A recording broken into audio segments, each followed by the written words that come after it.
Mae'n geith rhywun arall cyflwyno nhw. Yn gyntaf, ymddeiriadau apology. Yr unig ymddiheuriad dwi'n erbyn ydy gen y cynghorydd Martin Holland. Martin Holland. Diolch yn fawr iawn, Rhian. Right, declaration of interest. Dwi'n yn gwybod os rhaid i ni gyflwyno'n hunain fel llywodraethwyr ysgol, achos dwi'n meddwl pethau plastig mewn ysgolion, dwi'n meddwl. All right. Does ddim materion ar frys, urgent matters as agreed by the chair, does gyda i ddim byd. A cawn ni mlaen rwan i cyfarfod dwytha ar y 5 o Dachwedd, edrych yn ôl i mis Tachwedd. Yn i drwyddo nhw yn fanwl, ysgolwch yn dda, a cawn ni gyda i tudalen 7. Ysgolwch yn dda, rhywbeth yn gywir, ydyn nhw'n gywir, a dde correct. Tudalen 8 wedyn. Rhywbeth eisiau gywiro fanna, tudalen 9, page 9, page 10, page 11, tudalen 12, a tudalen 13. Rhywbeth eisiau gywiro? Neith rhywun gynnig maen nhw'n gywir, os gwelwch yn dda? Proposed. Second then, Chair, Peter. Hugh Irving wedi cynnig maen nhw'n gywir, a Peter Scott seconded. Diolch yn fawr iawn. Right, so ni drio mynd trwyddo nhw'n eitha manwl rwan, os gwelwch yn dda. Tudalen un gynta ydy tudalen 7, bydd yn codi fanna. Tudalen 8, corporate plan update. Wedyn tudalen 9, corporate risk review. Dwi'n meddwl bydd yn fanna. Tudalen 10, cario ymlaen. Tudalen 11, bydd yn fanna, dwi'n meddwl. Number 7, C36 relationship. Tudalen 12, a tudalen 13. Gorffen am 1 gloch y pnawn. Ni'n byd yn codi, a dwi eisiau cyflwyno rwan Rhian i chi. Mae gen i gyflwyniad ar un ffurlen wybodaeth, information sheet. Diolch, Rhian. Ie, mae yn un o ddau faterion a chi ofyn amdanyn nhw yn y cyfarfod dwytha. Mae'r heine rwan wedi cynnwys yn yr daflen gwybodaeth anfonwyd atoch chi dy llun dwytha. Os gwna i'n copi honno ymlaen ar hyn o bryd, mae yna un o'r pethau oedd ydych chi diddordeb yn pa fath o hyfforddiant o felly wedi cael ei roi i staff ynglyn â dementia. Mae yna dipyn o wybodaeth yn yr adroddiad hwnnw am hwnnw.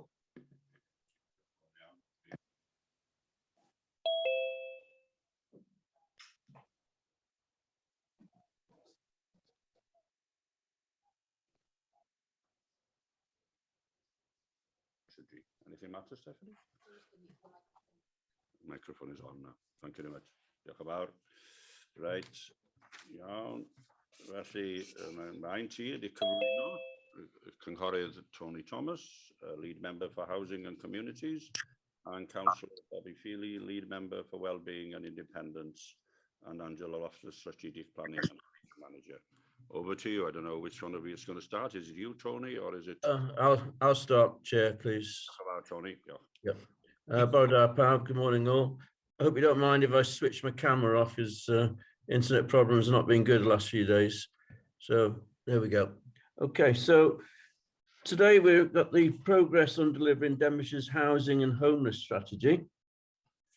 And obviously I do this jointly with Bobby, who will no doubt cover what I've missed. But I would just talk about the housing and Bobby will talk about homelessness. So we've got Angela, Jane Abbott, and I think Mark Dixon and Liz Grieve is officers with us today. So you've got the report there. So Appendix A is a summary. The strategy was adopted by the Council back in December 2020. Appendix B is a progress summary on action plans, and you'll see there's no reds there. So the strategy has 6 themes, which is actually one more than our officer our great chief exec's strategies or themes rather, because he has 5 for all his, I've noticed. But no doubt we'd all agree on the merits of these listed themes. So we're all there for the benefit of our residents. So as I say, I chair the housing part and Bobby takes over for the homeless sections. The group oversees the social housing grants, the SHG, those are like the abbreviations, awarded annually by Welsh governments to bring on affordable housing, which is currently around 7 million a year. Our affordable housing target is 270, which has been well met. We're well above that. In the last year period, I think we had 174 alone. So going with the strategy is a 40-point action plan.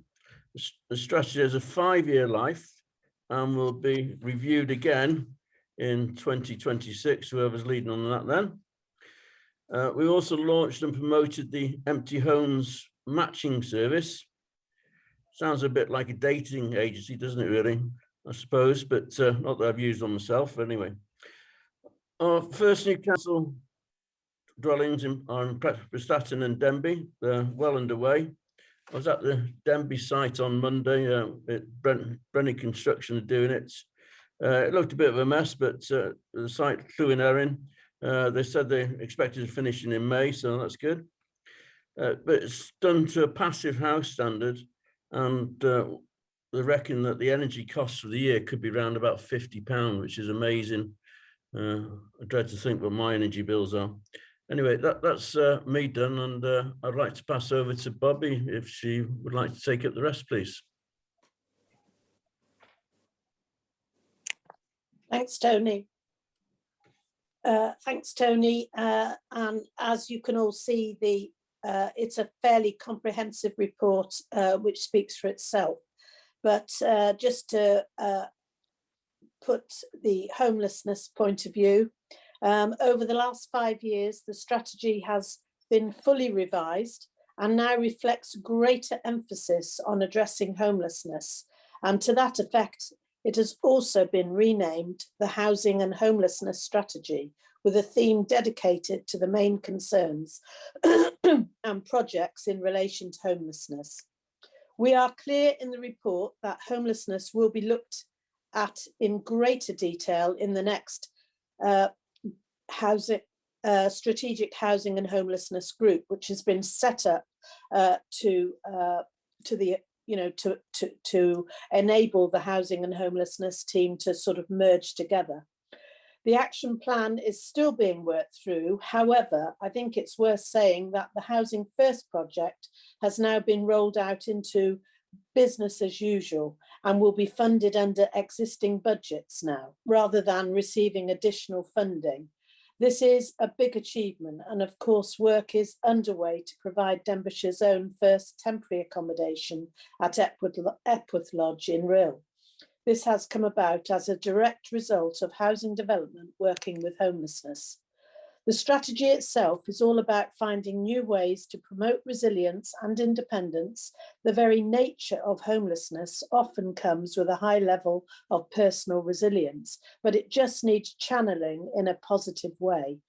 The preventative work is designed to prevent reliance on public services and give people the choice and control at an earlier stage of their experience. The strategy supports corporate priorities, housing, connected communities, resilient communities, the environment and young people, and this is demonstrated within the strategy. I think it's also worth mentioning that in addition to all this work going on with housing and homelessness, that our Llydufrin Extra Care has now started to open and will be fully opened by the end of February or during February. And this has been brought about through close working with Group Cynefin, Housing Strategy, Planning and Community Support Services. So I'm delighted to see that that is just about coming to fruition. Can I just also give a big thank you to Angela, Jeff and Sue, and particularly to Jane from the housing planning team, and of course Anne Lloyd and Nigel Jones, who manages the homeless team, for their input. And also thanks to Nigel, who I think is here today standing in for Anne, who's on holiday. So if there are any questions, I'm sure there is quite a lot of expertise among you today who can satisfy any questions you may have to ask. Thank you very much from me.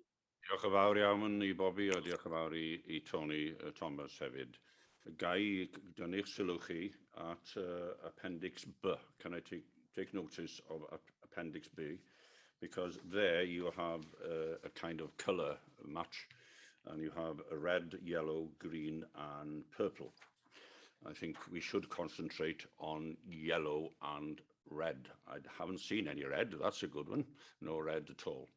Red means that there's major problems, but yellow means minor problems. Do you want to say a few words, Angela, before I allow questions?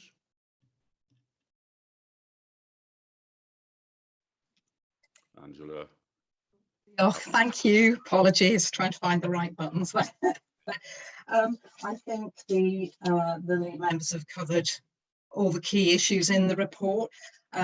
Just a reminder, I suppose, for members that it's still quite early days with the housing and homelessness strategy. It was adopted by Council in December 2020, so this is just the first year. But I know previously scrutiny has reviewed this strategy quite regularly, and it's really helpful to be able to do that and be able to flag up if there are issues quite early in the process. So I think that's really useful.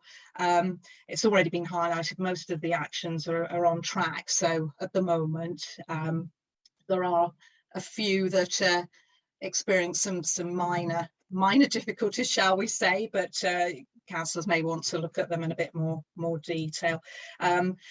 Delays to some of the actions have been down to COVID issues in some cases, and also delays with LDP progress as well has been one of the issues, and that does affect a number of the actions. The Strategic Housing and Homelessness Group meets quarterly, which again is a really useful forum for monitoring progress, and they're going through a process of a deep dive into each of the themes. So they've been through a number of those already. The homelessness will be looked at the next meeting, but that goes through all the actions in a lot of detail. I think that's all for now. Thank you very much. Diolch yn fawr, Angela, and diolch I chi, diolch I Jane Abbott hefyd, fel oedd Bobby yn deud am yr adroddiad. Mae yna un llaw I fyny, there's one hand up, and that's Councillor Andrew Thomas. Over to you, Andrew. Okay, thanks, Chair. Just to get a general appreciation, how many are homeless at present? I didn't quite get that figure from the report.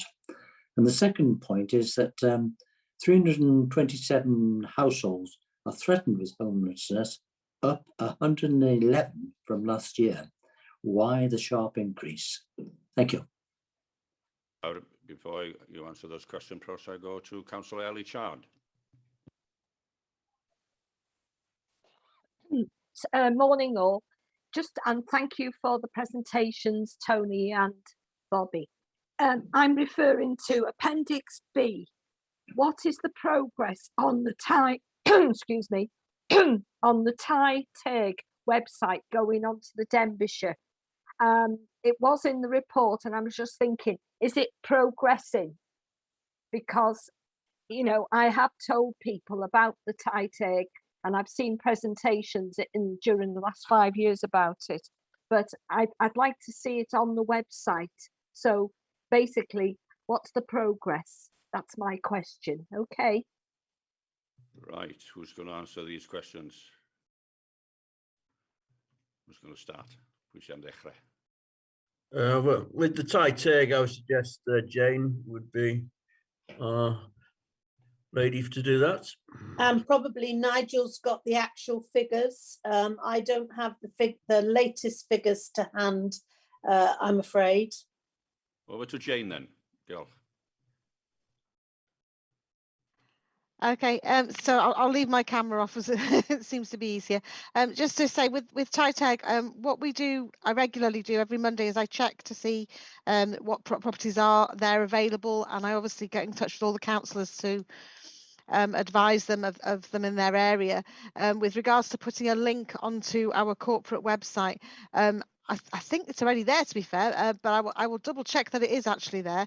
We are trying to get the website a little bit more updated because some of the reports that we can get, the back end reports that we get, aren't as good as we would like to, which and they do inform where we're going with planning applications and things. So we're trying to sort that out with Group Cynefin at the moment. So it's an ongoing task which we are working on at the moment. But it is there. I do regularly get in touch with all the councillors as to what properties are available, just to help promote them with yourselves so that we get the most people out there to apply for them.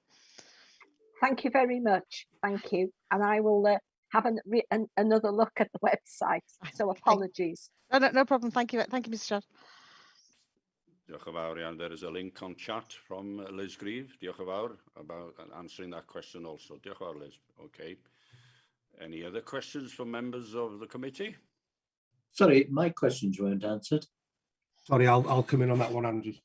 Okay, thank you. Currently, we have 168 households, and that consists of 218 individuals altogether. Diolch yn fawr, Nigel. Going back to number one. And why the sudden increase on the threatened households was the second part of the question. Going from 327, an increase of 111 on the previous year. I don't actually have that data. I mean, obviously, we are seeing that increase, and the more, you know, potentially more people coming into homelessness. I'll have to look into that figure, Andrew. Yeah. Well, do you know why? Can you think why it's increased? I can jump in at that point, Chair, if that's all right. Just with regard to the increase of the people who are threatened with homelessness.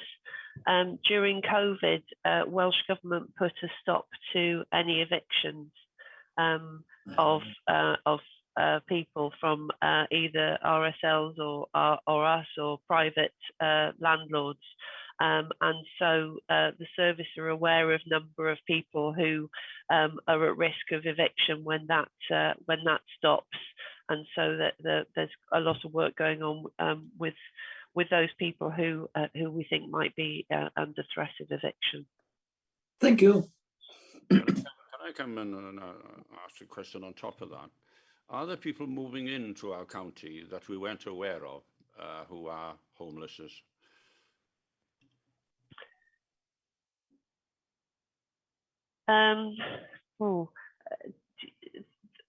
I think that the nub of the question is whether or not we are ending up having to provide houses for people that aren't from our county. And the answer to that is no, because our duty is to Denbighshire residents. So if people come in from outside Denbighshire and present as homeless, then our team work, our homelessness prevention team work with the county from whence they came to work with them. Diolch, Liz. Fi'n gweld bod y Prif Wydwr, Graham, eisiau deud gair. Over to you, Graham. Diolch yn fawr, Chair. Yeah, just on that question as well, it's a good question. It's multifaceted, and Liz has provided the substantive answer. There's also another little bit of a sub-answer, that is that some authorities do use some of our premises to house their homeless people. So it may be that there's some properties in Rhyl, for example, where Conway or Flintshire or Gwynedd or other nearby neighbouring authorities, for whatever reasons, are having to house some of their homeless people in some of our properties. But that does work the other way as well. And there'll be occasions and there'll be reasons why we might have difficult people who we need to house who may have issues in their own community, and we may have to house them out of county. But I think it is a good question, and something that we're looking at to better understand how that works, and to perhaps consider at a regional level and it's early days, some sort of memorandum of understanding to let everybody know what's happening, because we don't always find out if another authority is housing one of their homeless people in in one of our properties, and similarly the other way around. I say one of ours, not Denbighshire County Council's, private sector, but within Denbighshire. So hopefully so there is another kind of facet, another kind of issue, another level to the question. Diolch yn fawr, Chair. Thank you. Diolch yn fawr, Graham. Could I add to that, Chair, please? Information sheet on that. Yeah. Who's Could I add to that, please, Chair? Tony Thomas here. Of course, Tony. Yeah. Yeah, I was going to mention what Graham has just said, but to add to your question, there's definitely an imbalance. There's more in Denbighshire than from Conway than goes the other way, shall we say. And we do use Roseland Sea Golf Club. And I have brought this to the attention of the leader, and because Conway have a policy, they don't use any of the seafront Llandudno hotels for homelessness. So it is a problem for us, and because the way we're going at the moment, homelessness is an extreme problem, and we do need accommodation for these. And we're struggling at the moment to get the hotels back to doing tourism, but there is an imbalance from Conway, and the leader is taking it up at his level. So maybe we'll see some progress on that going forward. Thank you. Tony, all I propose that we have an information sheet on that. If someone could second me, please. Thank you, Ellie. Diolch yn fawr. Bobby, you wanted to come in on this? Yeah, I was just going to sort of add, if you like, to this why the situation in homelessness has become so acute. Whilst the pandemic was well, I know it hasn't finished yet, but over the last 2 years, when we've been more heavily into the pandemic, the Welsh government didn't want or made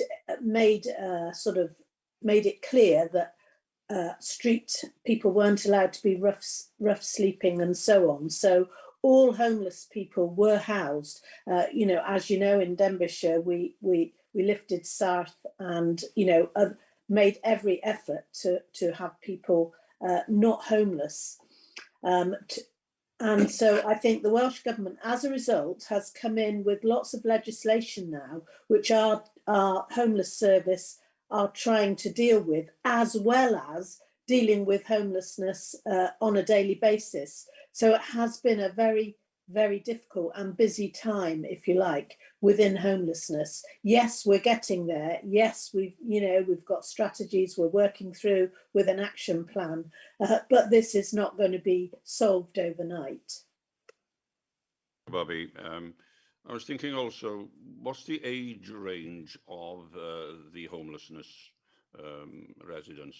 What's the age range? If we could have that also in the information sheet, it'd be interesting. I think the age range is, and I'm sure Nigel would agree, is very variable.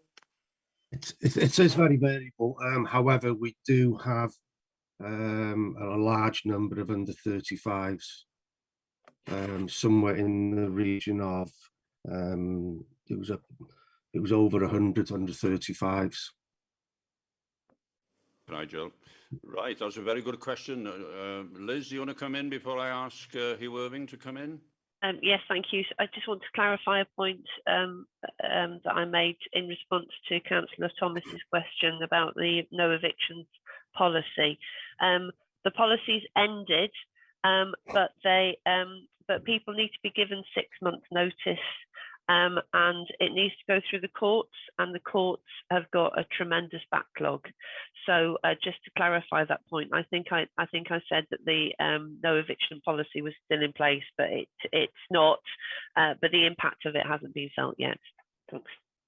Well, we've got 3 members of the committee now want to come in. We'll start with Hugh Irving, then Peter Scott, and then Bob Murray. Yeah, I don't want to deflect you from the topic we're discussing at the moment, because my question was actually about people living in caravans. So do you want to continue with the discussion on the housing and how to come back to me on my topic? Do you want me to wade in now? It's very important. You asked the question. Carry on. Carry on. Okay.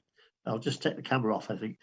Yeah, no, it was only I'm looking at the item on in the yellow, which flags up people living in in holiday caravans.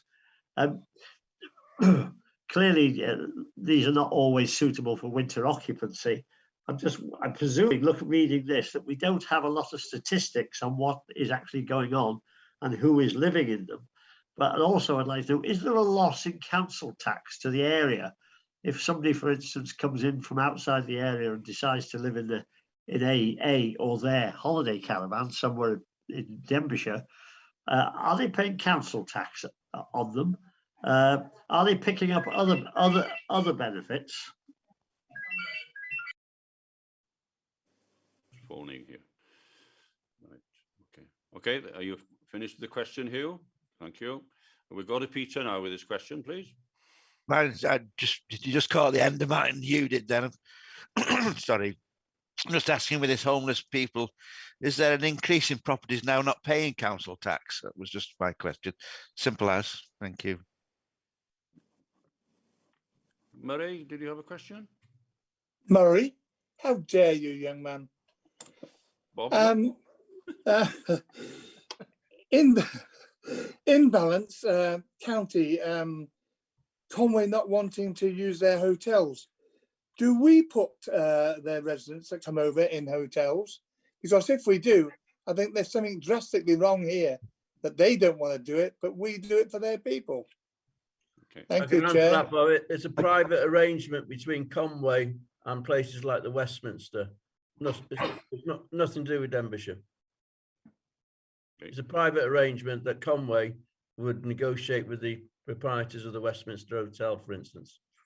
But they are using our hotels and don't want to use their own. Correct. Well, surely something's wrong with that. Well, hold on. Can I just come in again, Chair? Sorry. I think at this moment it'd be premature to say that Conway don't use any. Conway County Council don't use any hotels to house their homeless. It's a big county. It's a big county, and so we don't know what their position is. Tony is saying there may be a moratorium on using hotels on the seafront in Llandudno. That is a matter for Conway. But what Tony hasn't said, and I don't think what Tony is saying, and forgive me, Tony, is that Conway don't use any hotels in Conway. What we need to do is we need to take a deep breath and have a look at that and understand what the position is and talk to our partner authorities and get our facts right before we start saying statements that may not actually be correct. So I just want to put it on the record. We don't know whether Conway are using hotels in Conway or not, but I suspect they are using hotels. It may be they're not using certain hotels in certain locations. So let's just get our kind of facts right around that. We don't know what those facts are yet, Councillor Murray, Bob, but we're going to do a bit of research, talk to the neighbouring authorities, and have a clearer understanding of the use of hotels and accommodation in Denbighshire by our neighbouring authorities. We've got a clearer picture. The moment that picture isn't as clear as I would like it to be, so we will get it clearer.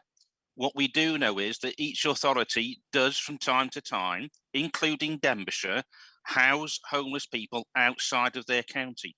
So I do know, for example, and I don't want to name names and places, but I don't think that would be appropriate either, but there are accommodation in Conway that Denbighshire has used to house its own homeless people. So it does work both ways. Is there an imbalance? What is the situation with each authority? Is something that we need to have a clearer understanding on, and I think the chair has asked for a note on that. And when we are a bit clearer on it, we will provide that note, and it might be that something that scrutiny want to go into greater depth on. But at the moment, we haven't got all that information in front of us, and I would caution against speculation. Thank you, Chair. Thank you, Councillor Murray. So we'll leave Chair, could I just come back on that, please? Sorry, Bob, we finished with that now. Now we've got other questions. But I just really need to put this one point over. Graham, I was only answering a statement that our officers put out. I was questioning the statement. Thank you. Okay. There were other questions from Hugh Irving, which caravans, and then we had a similar question. And Emlyn, croeso nôl I chi, Emlyn. Da eich weld chi yma, cydymdeimlad, na I ddim sôn am eich profedigaeth chi. Diolch yn fawr, bore da pawb. I had my hand up to respond to the question about the caravans. The caravans on the registration of caravans site. Certainly something that's been really... Yeah, you're not very clear, Emlyn. Oh dear.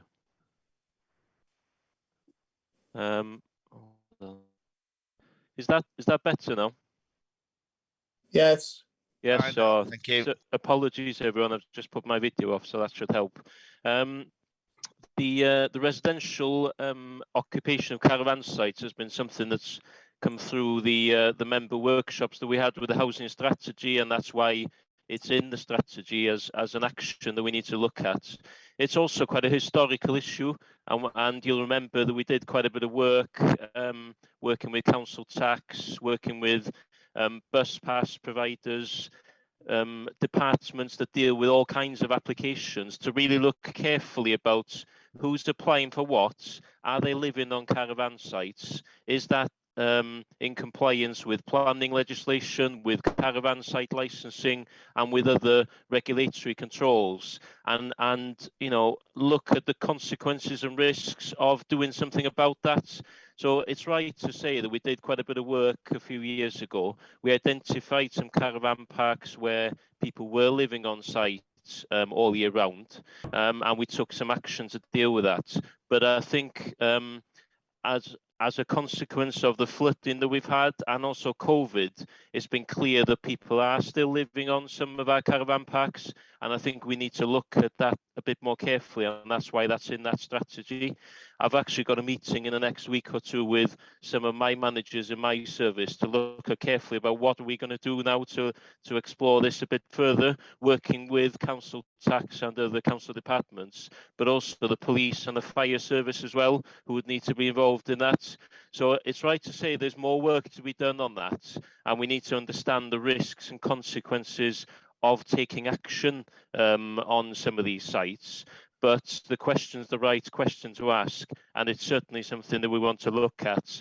It'll need some resource, and we've highlighted that corporately as well. But my service obviously will be deeply involved in that, will probably lead on this work, but we certainly feel it's the right thing to do, and it would certainly be a corporate approach, not just something that my service looks at in isolation. So hopefully that helps to answer the question, but it's certainly something that's on our radar, and we'll be doing more work on it. Thank you. Just a quick answer, Emlyn. In that case, will some sort of report come back to scrutiny when, I mean, I appreciate there's a resource aspect to this. You're going to need a team to do this, but is some sort of report going to come back to scrutiny so we can understand what's going on residential caravan sites, who's claiming and getting what, or is entitled to what, and what is the financial impact on Denbighshire?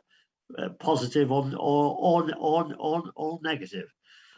Yes, no, thank you, Councillor. I think I'll check back, but I'm sure there has been a fairly recent report to one of the scrutiny committees. What I'll do is I'll check with our democratic services to see where that went, whether it's due another update report. If not, I'm more than happy to coordinate a fresh report to a scrutiny committee. No problem with that. Thank you. Diolch yn fawr iawn. Are you happy, Hugh? And yes, thank you, Chair. Peter, happy? Diolch yn fawr. Okay. I want to ask a question about the LDP. The LDP is causing a problem, and you've got it at yellow in Appendix B. Do you think that replacement LDP will be in place soon? And when do you think it will happen?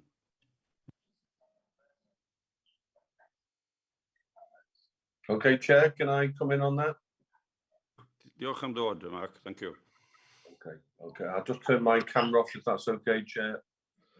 Yeah, so obviously the pandemic's been mentioned. Without doubt, that's put the LDP on the back foot. But also, as you're aware, the SPG group have been working on this, and recently we've waited for 2 years for the flood maps, TAM 15 maps to come out, which came out late, but they did come out, and since then the government have put those maps, flood maps, on hold. So the SPG group now will be working to hand over the LDP work as best as it can, and I would hope the new council will be able to deliver it in a prompt time. But at the moment, the TAM 15 is causing the problem. I will be taking this up with the Chief Exec and the leader, but I do think a letter needs to go into Welsh Government regarding this. But it's out of our control. But be rest assured, the LDP work will carry on. We'll hand over what information we can, and the FPG group are working with officers to do that, but some of it is out of our control. Talking about Chair. Sorry, Mark. Angela's happy, I think. She don't want to speak now. Now we go to persons outside the committee. We could go on and on this one. I haven't got much time, but I need to be, there's two other items to come up. We'll start with Cynghorydd Mary Lloyd Davies. Diolch yn fawr, Mr Cadeirydd, a diolch i Stephanie yng nghafu fewn bore yma. Y cwestiwn cyntaf ydy ar tudalen 44, prif gamau ar gyfer themau 3. Tai gwag, oes gennym ni enw swyddog fasa medru helpu ni pen da ni isio trio cael y tai gwag yma rhywbeth i wneud ynglyn â nhw? Dyna'r cwestiwn cyntaf.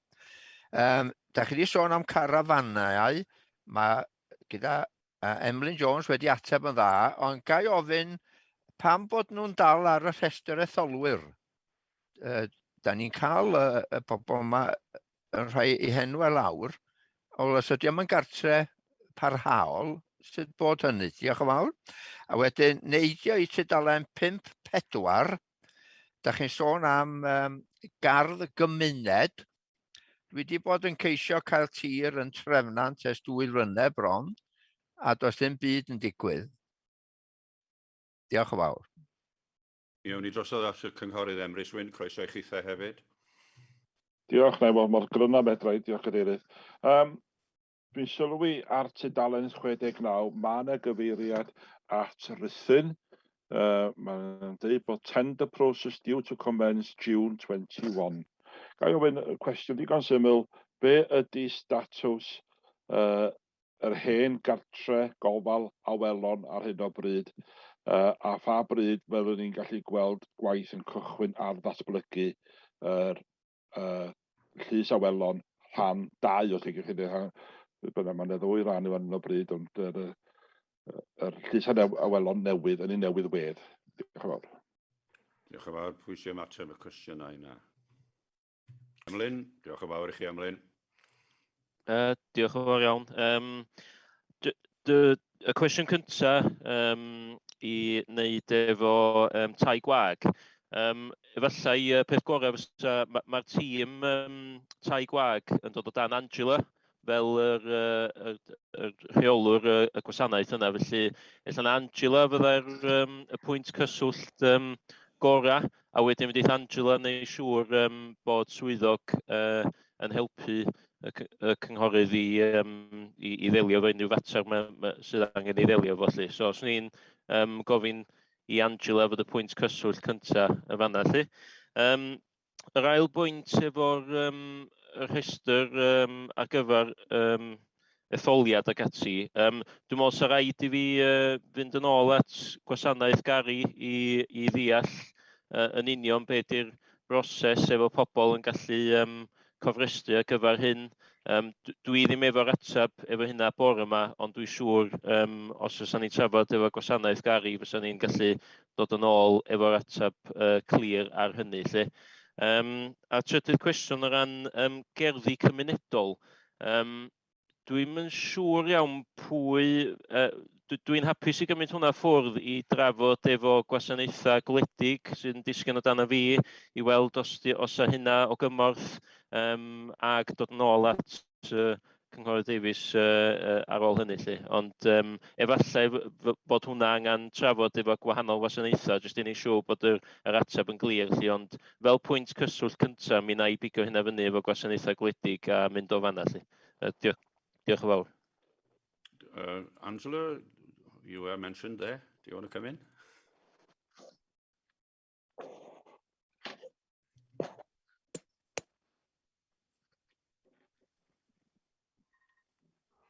Problems with your machine? Apologies, sorry, I didn't catch that, I'm afraid. I'm really sorry. Your name was mentioned by Emlyn, the officer there. Could I come in on that, Chair, please, Tony Thomas? Well, as soon as Angela's finished... She said she missed the question. Right, okay then, Tony. Sorry, Angela, after all the trouble. Sometimes... Sorry, okay, Tony. Yeah, empty homes comes under me. I do try to send out every quarter an update, and it goes to all the councillors, and it lists their particular ward, what the figures are for each ward. So we do have empty homes officer, but she is involved in other duties. Her name is a lady called Andrea Fisher. But if anybody wants to direct anything to me as well, you will be getting an update very, very shortly. Thank you, Chair. No, Tony. Angela, give you a second chance. Yes, thank you for that. I do apologise. Yes, that if you can come to myself in the first instance with any queries, that would be really, really helpful. We've just to let you all know, we have got a new officer in place. He's very new in post, but his role is empty home support officer, and he's particularly focused on working with the homelessness prevention team in trying to bring empty homes back into use and then in use for homeless people. So it's still very early days with his role, but that's an extra resource we have, which is fantastic. Diolch yn fawr iawn. Diolch yn fawr. Okay, cwestiwn cynghorydd Emrys Wyn. Ydy hwnna wedi cael ei ateb? Yes, do you want me to come in on that? Thank you, Bobby. Brilliant. Mr. Chair? Please. Hello? Yes. I can't Carry hear on. you very well. Carry on. I hope you can hear me. Yes, well, there has been a delay on LLYFRGELLOEDD development, which is going to be 35 extra care apartments on top of the 22 that are already there. There is a new, excuse me, there is a new project director that's been employed, and I had an update from him just before Christmas. And the design team are working on the planning conditions, because, as you know, this got planning permission last year, and there are some conditions which have to be worked on, which is happening now. The development will, obviously, it will mean the demolition of the old Llywelyn and the new build. And there will be a minor refurbishment of the phase 1 development to bring it into line with the new apartments. So our team in Denbighshire are working closely with Group Cynefin team. Yes, excuse me, yes, it has been held up by the extensive problems caused by the pandemic and, you know, various other things along the way. But it is likely to get underway very soon within the new year. I can give Emrys a more comprehensive update should he wish, anytime, and anytime he wishes. Diolch yn fawr, Bobby. Ac mewn i at Jane rwan, hi efo'i llaw I fyny. I just wanted to just add a bit more information to what Bobby said about Llywelyn. I met with Group Cynefin last week. They are about to sign a tender contract with their selected developer. The delay has been due to the fact that the developer is reluctant to sign hard contracts because of the price of building materials just going up and up and up, and obviously this is going to be a sort of 18-month build or so, and they just obviously want to future-proof it for themselves. They have been given an extension by Welsh Government to sign this contract and make an agreement with the developer until the middle of February, and Welsh Government are looking favourably on trying to future-proof it with building a little bit extra money in there because of the building costs. They're very keen to get this development forward. So it was just to add to what Bobby said. Diolch yn fawr, Jane. We have had a good discussion on some of the matters in the report. For example, you understand where the LDP is now. You also note that we brought up the fact that we need a note on regarding other counties using Denbighshire hotels and vice versa. A note to be given. Well done, Graham. Thank you for your leadership there. And also the use of caravans and whether they can vote when they have another home. And some inquiries will be made on that by Emlyn. Perhaps a note regarding that would be very useful also. Before I do bring this to an end, Mr Councillor Emrys Wyn eisiau siarad eto. Ie, sori, Cadeirydd, dim ond pigo fyny ar beth sy'n cael ei ddeud gan Jane Abbott wan, mwy na ddim byd, dwi'n pigo fyny, a da ni'n gwybod yn y gymdeithas, mae prisiau deunydd adeiladu coed yn arbennig wedi cynyddu'n aruthrol ers I ni gael trafferth gyda chyflenwadau yn dod I mewn i'r wlad yma am resymau gwleidyddol mae'n debyg. Ond gai ofyn, felly ydy'r ffaith bod y prisiau wedi cynyddu gymaint yn mynd I gael rhywfaint o impact ar natur y datblygiad fydd arfaethedig yn Llys Ywelon? Ydy'r arian ar gael I wneud y gwaith fel y dymunwyd, fel y pasiwyd? Nid yn unig yn Llys Ywelon, mae hyn yn broblem gyffredinol ar draws bob sir. Dwi'n meddwl bod yn iawn I cwestiwn yna, mynd ymlaen sy'n I Jane y fod o'n ateb o. Diolch Jane. That's no problem, Emrys. Yes, no, the development will go ahead as planned. There won't be any changes. They just literally have to put that uplift into the bid, and the money is there from Welsh Government, so there'll be no issues with that. And can I confirm that also, Emrys? And I am constantly writing, getting updates. When I said about the pandemic and other things were to do with the building and the difficulties they've had. Nobody envisaged this 3 or 4 years ago when this was first started off. Nobody, least of all me, envisaged that this would not be almost up and running by now. So yes, it is happening, but it is slower than we had hoped. Diolch yn fawr iawn. Mae hwnna'n dod I drefn yn nhw, diolch yn fawr iawn I chi. Felly dwi'n cynnig bod ni cymeradwyo y brawddeg yma, the scrutiny, note the report and comment accordingly and continue to monitor delivering of the Housing and Homelessness Strategy Action Plan. A gai ddiolch yn fawr i'r swyddogion am y gwaith maen nhw'n wneud ardderchog, a mae'n braf gweld mae dim ond rhai eitemau sydd yn y melyn, does am byd yn y coch, a mae llawer yn y porffor ac yn y lliw oren arall. Diolch yn fawr iawn. Dwi'n cynnig bod ni'n derbyn yr adroddiad, a diolch yn fawr i'r rhai sydd yn arwain, Bobby a Tony hefyd, a wneith rhywun eilio os gwelwch yn dda. In agreement? Diolch yn fawr iawn. Bendigedig. Wych. Thank you. Just ar y pwynt yna. Rhian wants to come in again. Mae o'n goed bod chi'n mynd I fonitro fo'r dyfodol. Da chi eisiau rhoi rhyw fath o amser pryd I gael yr un nesaf, ac hefyd o ran be godwyd yn gynt yr adroddiad ar y carafanau, mi nath hwnna ddod I craffu yn ystod tymor y cyngor yma. Mi na I efo Emlyn drwy edrych am yr adroddiad yna I chi. Ie, oreit, diolch yn fawr I chi Rhian am yr arweiniad yna. Dwi'n credu dylsyn ni adael hwn I fynd rwan I edrych arno fo tua mis Hydre, Tachwedd blwyddyn nesaf, blwyddyn yma. Be ydych chi feddwl? Dwi'n cynnig hynny bod ni hwn yn dod nôl I mae Hugh yn cytuno, cynghorydd Hugh Irving.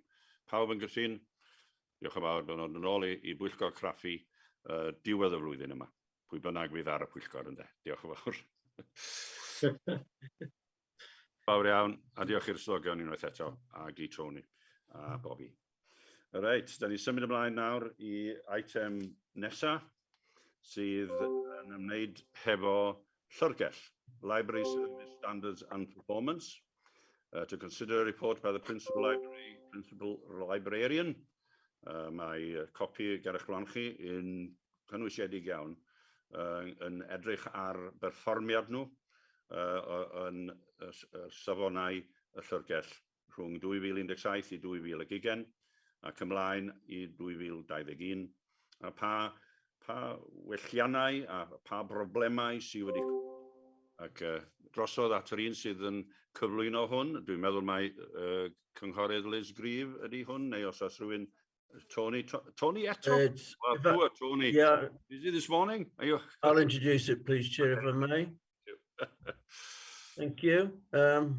Okay, so we've got another report for you, possibly not as emotive as the last item, which we can understand that, you know, and but you know, I have to say that, you know, the library service is a statutory service. They do an excellent job, and a lot of them during the COVID were relocated to other resources, and you know, I think we need to thank the team for all their efforts.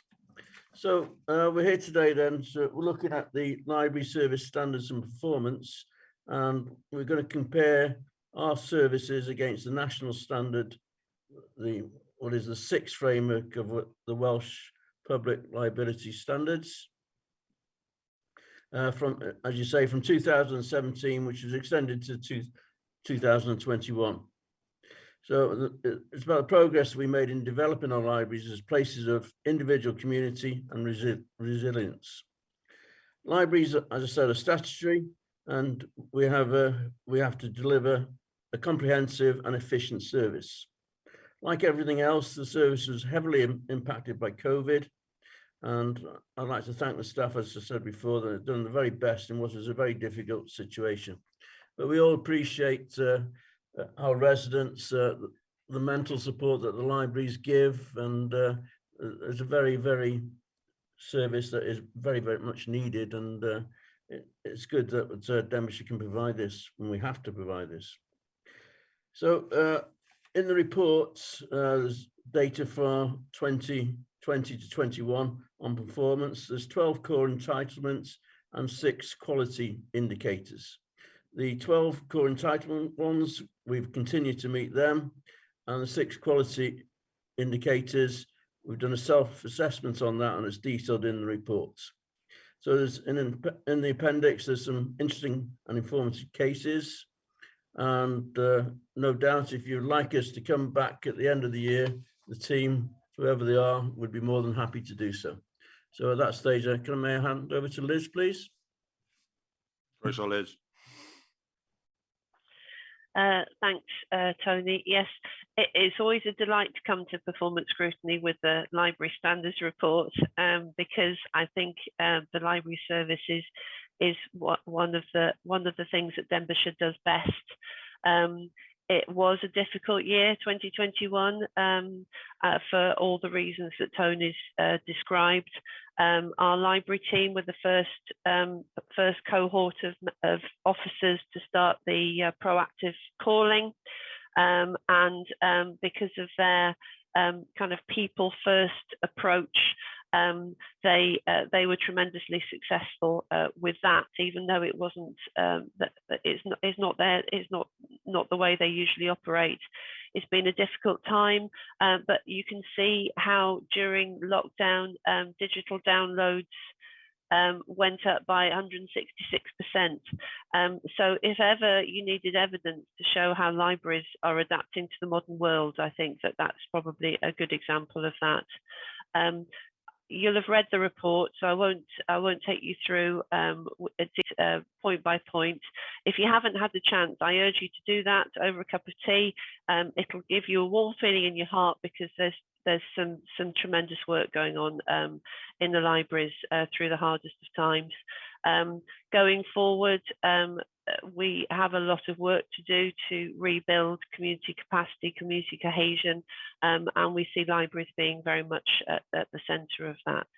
So I won't go into any more detail. Beth Ann is here, so any questions you have, I'm sure Beth Ann will be in a good place to be able to pick up. Thank you. Diolch yn fawr, Liz. Diolch yn fawr iawn. Did you have your hand up, Councillor Bob Murray? You're on mute, sir. Sorry about that, young man. Can I go ahead? Yes, old man. Mine's not a question. It's just we're very proud of our library in Prestatyn, and on behalf of Prestatyn people, I'd just like to thank you and your team for the fantastic work you've done during the pandemic, and you've kept us going. So I hope you'll pass that on to your team with our thanks. Thank you. Be happy to do that.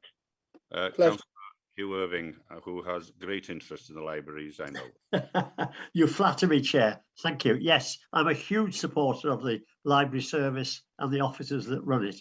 It was a great pride to be the lead member for libraries in the previous council and see what we did in relocating Prestatyn Library and refurbishing the RHAGLEN and DATGANIADAU, etc., etc. It's great. Yeah, it's marvelous. I go in the library from time to time, if for no other reason that I'll be back to close breaking You're up. breaking up, Joe. Frequently. It's great to see what's going on there. It's great to see the report, but my questions perhaps around the subject of when I go in and look around, I just feel it's not the footfall, if that's the right term in retail terms, the footfall is not like it used to be. Now, I do know that when you take your books back, 'cause I know with my wife's books, you put them in a box outside and that sort of thing, and you don't need to go in. But are we right? Am I right in thinking that the actual usage is holding up, maybe increasing, but we're experiencing that usage in a different way? And it's online, remote, telephone, whatever you want to call it. And are we addressing ways and means of increasing the footfall across the doors of our libraries as part of our communities? And that's not just Prestatyn Library. I mean, that's all the libraries, because we have one-stop shops in there now, don't we? I just don't get the feeling there's quite as much usage, but maybe I'm wrong, so I'd love to be reassured on that. Bethan, chi fodlon ateb y cwestiwn da hefyd. Diolch yn fawr iawn. Thank you, Councillor Irving, for your question.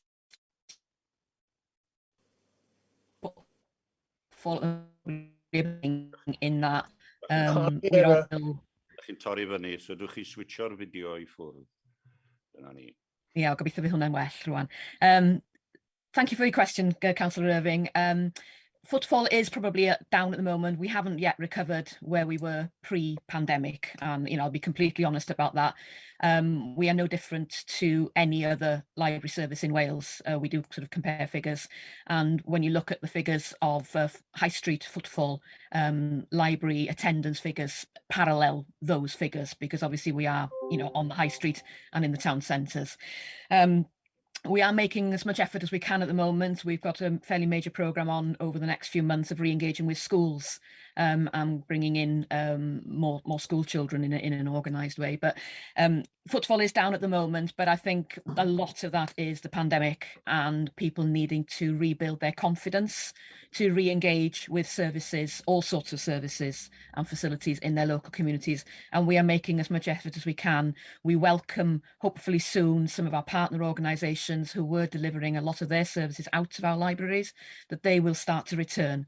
But I think we are still seeing the impact of COVID on the level of visitors. But you did touch on the fact that people use libraries in very different ways these days. And so, the evidence of the digital usage having increased just is a clear demonstration of that the service is physical visits, over the phone. Obviously, we've done an awful lot of business over the phone, and we continue to do so. The order and collect service continues and is very popular. And obviously the digital access to the service. So the service is far more than the buildings alone. I hope that addresses some of your questions. Well, yes, it does. Thank you, Beth. And yes, what I think we must do, I think, as corporately, as the county council, we must keep the faith with the libraries to get through this period and not be driven down a different road because somebody tries to make an argument that we're not getting the footfall so that we don't need them. I think we must keep the faith with the community, keep that library facility open at the standards and levels that we enjoy at the moment, and just hope that we can introduce initiatives that bring back, as you say, organisations into the library where social services can carry out appointments or whatever. Banks, any commercial organisations can rent a room for half a day or a day a week. It seems to me to be too valuable a social community facility to jeopardise. Councillor Peter Scott, please.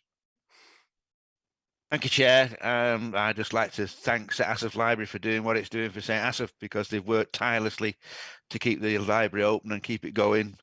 On Hughes Park, I know there is a mother and babies club that works out of St Asaph Library that takes walks down the river and everything, which is wonderful. And we are trying to produce a children's teaching area outside the library as well, that the library can run to help with the kids in St Asaph. But there's no questions, Chair. Just thanks very much for the library for doing what it is for us. I'm sure it does exactly the same for every other place in the county, but thanks from St Asaph. That's all. Thank you. Peter, Councillor LLEIHAU'R. So now it's thanks from Ril, and I was so pleased, Bethan, to read that 1,710 children use the summer reading challenge, and it's so good. I mean, I know probably, I don't know if the numbers are down compared to say summer 19, but the fact is that you got those children visiting the libraries with their nines, tides, mums, dads, aunties and uncles, and that's really good. So thank you once again. Diolch, Ellie. Dim cwestiwn yn fan'na. Do you mind if I come in there? Well, I have a few questions for you before you do that. Oh, okay, sure. Diolch yn fawr iawn. Ga I ddiolch hefyd am y gwasanaeth da ni dderbyn yn Rhe Rhydlan. Yn anffodus oherwydd yr haint, da ni wedi gorfod symud y cyfeillion sydd dod yna i ganu musical memories. A gobeithio'n wir y cawn ni fynd nôl yna yn fuan. Sôn am hynny, mae gennych chi un peth fan hyn, Bethan, yn sôn am y memory bags yma. Ydy'r memory bags yna yn mynd allan o'r llyfrgelloedd, neu rhaid i bobl ddod yna i bobl sydd yn byw hefo dementia? Yr ail nodyn sydd gynna i ydy ynghylch ffaith bod rhai cynghora tre, a Rhydlan yn ei mis nhw, yn cyfrannu yn gyllidol at lwyddiant yr llyfrgell. Ydy cynghorydd Tony Thomas yn meddwl gall cyngor tre eraill gyfrannu yn eriannol at redeg llyfrgelloedd yn y dyfodol. Felly mae yna ddau gwestiwn yn fan'na, un yn sôn am cyflwr dementia, a llall yn sôn am y cyllid. Falle awn ni at Bethani at hwnna yn gyntaf, yr un cyntaf, am dementia. Diolch, Arwel. Ydy mae'r bagiau yma ar gael i unrhyw un yn y sir, a maen nhw wedi bod yn hynod o boblogaidd, ac yn gobaith ni ydy fyddwn ni allan gallu cynyddu y lefel y stoc. A dyn ni'n newydd erbyn arian i gychwyn casgliad jigsaws ar gyfer pobl sydd yn byw gyda dementia a'i gofalwyr, a dyn ni'n gobeithio fydd hynny yn boblogaidd hefyd. Mae hwnna mewn cydweithrediad hefo yr adran gofal cymdeithasol. Felly ydy maen nhw wedi bod yn boblogaidd iawn. A mae'r rheini yn mynd allan hefo'r cyhoedd felly? Ydyn. Maen nhw'n cael eu benthyg gan deuluoedd a hefyd gan sefydliadau gofal. Diolch yn fawr. Tony, would you like to answer the question regarding the financial side of the library? Do you think in the future that there will be town councils who will have to, well, sponsor or pay for the use of the library?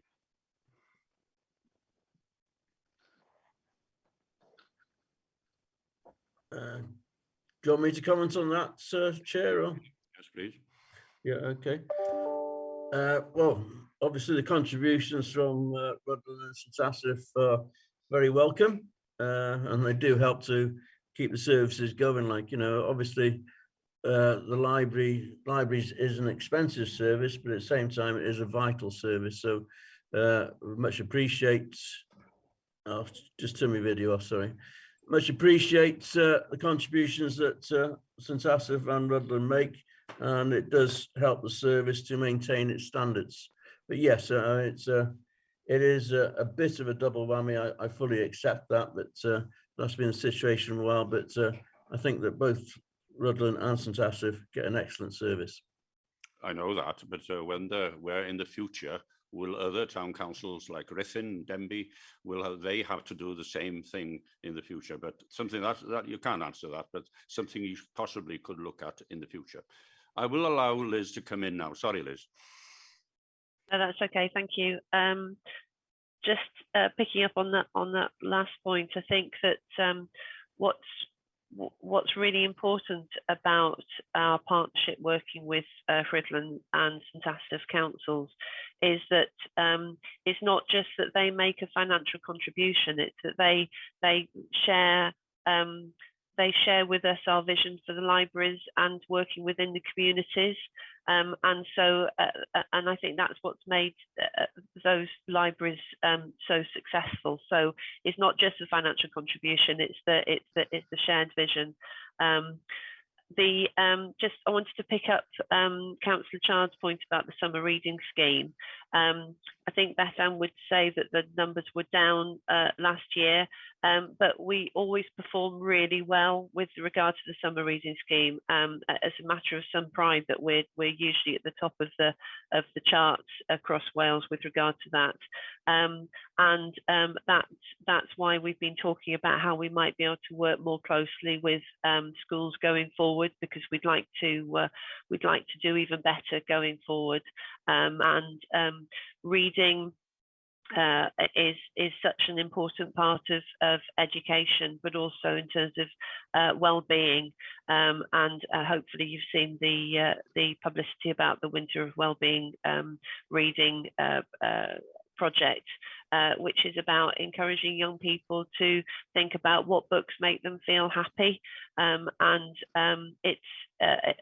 those are the sorts of initiatives that we will be doing more and more of going forward. But the summer reading scheme is really the main pivot for all of that. Diolch yn fawr iawn. Wel, mae'r ddau drwp a dŵr yn barod amdana i. Chreuwn ni tro yma efo'r cynghorydd Emrys Wyn. Ie, diolch yn fawr Cadeirydd. Unwaith eto efo Magryna medrai dim ond ategu ddechrau yr llongyfarch a'r canmol sydd wedi bod i'r gwasanaeth llyfrgell ar draws y sir ac wrth gwrs i fod yn blyfol yn arbennig i ni yn Rhuthun hefyd. Ga i gyfeirio'n sydyn at waith estyn allan. Unwaith eto, mae'r rhaglen yn amlwg yn un cyffroes iawn ac ydych chi wedi llwyddo yn arutho yn hon gyda'r staff yn ennill gwobr yn sgil yr hyfforddiant a phob dim sydd wedi dod allan o hyn. Ac fi'n gwybod dwi'n meddwl bod y ddau oes wedi derbyn hyfforddiant a bod hynny'n cael ei ffrydio i'r staff eraill. A mae'n amlwg bod ffrwyth hynny i'w weld yn y ddarpariaeth dechnegol sydd ar gael yn y sir rwan. A dyna'r llongyfarch yn sicr. Dwi wedi gweld hefyd bod yna gofnod, bod yna dros filiwn o bobl wedi edrych ar Bookstat ar YouTube ers 2015, dwi'n mynd dweud, ond unwaith eto mae'n dangos bod yna diddordeb mawr yn yr hyn sydd yn digwydd. A mae wasanaeth ardderchog sy'n ategu yn aml iawn profiadau i'r plant tu allan i'r ysgol er enghraifft. Os ga i gyfeirio at eitem 412, mae yna gwestiwn yn dod efo yma. Mae staff wedi gorfod gostwng 7.3% wrth beidio llenwi swyddi gwag, a mae hynny oherwydd pwysau cyllidebol hanesyddol. Ydy hynny wedi cael unrhyw fath o impact ar eich gallu chi i ddarparu'r gwasanaeth? Rhaid mi ddweud ar ôl olwg gyntaf, ydych chi wedi darparu gwasanaeth gwych ac efallai bod yr ateb yn amlwg, ond mae rhywun yn tybied efallai y gall o wedi gorfod newid, bod chi wedi gorfod newid y ffordd o weithio. Dwi'n mynd ateb y cwestiwn i chi, yw'ch chi'n gwneud hynny. Dim ond un cwestiwn oedd fanna, dwi'n meddwl. Mlaen at cynghorydd Meichiel Davies. Diolch yn fawr eto, Mr Cadeirydd. Ga inna ddiolch ofnadwy i'r adran yma. O'n inna mynd i gysylltu ar y bagiau cof, diolch am hwnny. Fel da chi'n gwybod, yn Llanelwy mae cyngor y ddinas wedi rhoi hanes Llanelwy yno i'w gweld, a mae hynny dwi'n siŵr o gymorth yn y cyswllt yna. Hefyd, tudalen 88 i hwnnw. Tudalen 90, arall gyfeirio, wel chwarae teg iddyn nhw. Ydych chi, am bod y llyfrgelloedd wedi cael, maen nhw wedi bod yn cynorthwyo adrannau eraill, arbennig hefo'r pandemic yma sydd wedi'n taro ni, a diolch i nhw am hynny. A wedyn, da ni'n dod i tudalen 94, pennawd ydy Cymraeg. Swn i'n hoffi, diolch iddyn nhw am y lansiad llyfrau maen nhw wedi bod yn wneud. O'n un gwych yn Rhuddlan, ac o'n un arall efo Gwyn Matthews yn Ddinbych, ac o'n i'n gadeirydd ar y pryd. Ac chwarae teg, mae heini yn ardderchog. Maen nhw'n cael eu hel at ei gilydd yn dda, a mae'n sgwrs dda, a da chi'n cael gweld y llyfr. A da chi'n cael gweld y llyfrgell hefyd, mae'n tynnu bobl i mewn i hynny hefyd. Felly, cadwch y gwaith da i fyny, a diolch i Bethan ac i Liz am y gwaith. Diolch yn fawr, Mr Cadeirydd. Diolch i chi. Liz, ydych chi eisiau dechrau, a wedyn at Bethan? Yes, in response to Councillor Wynn's question about the staff reduction and whether or not it's impacted on service delivery, I think that it's fair to say that we've done it in such a way that we've minimised any impact, and in such a way that our library users would not have noticed. It's always nice to have more staff and more resources to be able to deliver more, but it's equally important that we have to balance the books, and so we keep a very close eye on library customers' feedback. As you can imagine, our library customers are quick to let us know when they're not happy with anything we're doing, and we haven't had any negative feedback, although we are in a period of transition with regard to opening post-COVID, and some initiatives that we brought in through COVID will probably keep in terms of booking facilities and things, and we'll see how that goes, and we'll make sure that we'll use the resources in the most effective way possible. Bethan, I don't know if you want to pick up any more detail on that. I think you've covered most, unless anybody has anything specifically they'd like me to pick up on. Dwi am gweld bod llaw prif weithredwr I fyny, a falch iawn bod o eisiau siarad. Croeso I chi eto, Graham. Diolch yn fawr, Chair Arwel, thank you. Great to hear all the positive feedback about the wonderful work done in the library. It's great to hear that members seem very happy with the service provided. If members are happy, that makes me happy. It means the public are happy, so we're all happy, which is what it's all about. The challenge that I will be presenting to Liz and the libraries team is how we can further improve the service at the heart of our communities. I think there's when I think of library, I tend to think of books, and actually there's so much more that our libraries do, and so much more they probably can do as a very important public building in the heart of some of our bigger towns and communities. So great that we're doing so well. Well done, team. Well done, Liz. Thanks, members, for the feedback. What more can, the challenge will be what more we can do to embed these fantastic facilities to further improve the lives of our residents. So diolch yn fawr. Thank you very much, Chair. Diolch. Rhys Wyn, I don't know. Yeah, sorry, dim ond unwaith eto, llongyfach ar hyd y ffordd o hyd. Ond y gwestiwn arall, mae'n rwg gen I, o'n i wedi gollio. Ga I ofyn, da ni wedi clywed bod yr nifer sy'n gallu ymweld â llyfrgell am resynau anorfod wedi lleihau. Ond ydy'r ymgysylltiad net gyda'r llyfrgelloedd oherwydd y dechnoleg wedi cynyddu, neu di aros ei fath, neu oes na rhywfaint o lithro o fanna hefyd? Dwi'n sôn am bobl yn cysylltu drwy ffyrdd amgen ag cheled I mewn. Sori Bethan, da chi'n gwybod siarad eto. Sori Bethan. I fod yn onest, ydyn ni ddim wedi canolbwyntio gormod ar ffigurau a lefelau defnydd dros y 2 flynedd diwethaf. Mae'n canolbwyntio ni wedi bod ar darparu gwasanaeth i'r rhai oedd yn dymuno gwneud defnydd ohono. Felly, ydy mae'r lefel defnydd I lawr o ran benthygiadau ac o ran ymweliadau, ond mae o yn tyfu yn ôl. A mae o'n broses araf, ac wrth gwrs, da ni wedi gofod camu ymlaen a wedyn gofod cymryd cam yn ôl yn sawl tro dros y 2 flynedd diwethaf yma. A da ni rwan ar fin ail agor rhai agweddau o'r gwasanaeth gobeithio dillun pan fydd y cyfyngiadau yn llacio unwaith eto fory.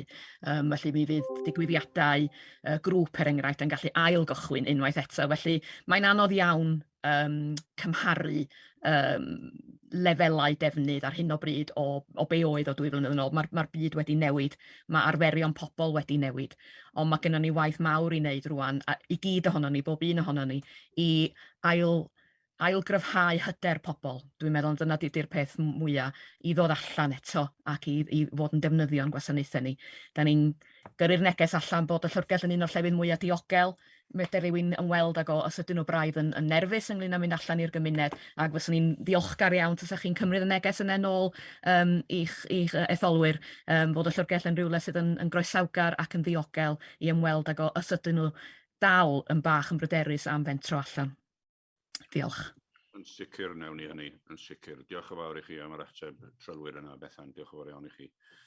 Ac edrych yn ôl, da ni wedi bod mewn cyfnod anodd iawn, ond da ni'n siŵr mae gennym ni swyddogion gwych yn gweithio yn y llyfrgell ac yn cynnal gwasanaeth arbennig ar ein cyfer ni, fel mae'r Prif Weithredwr wedi ddweud.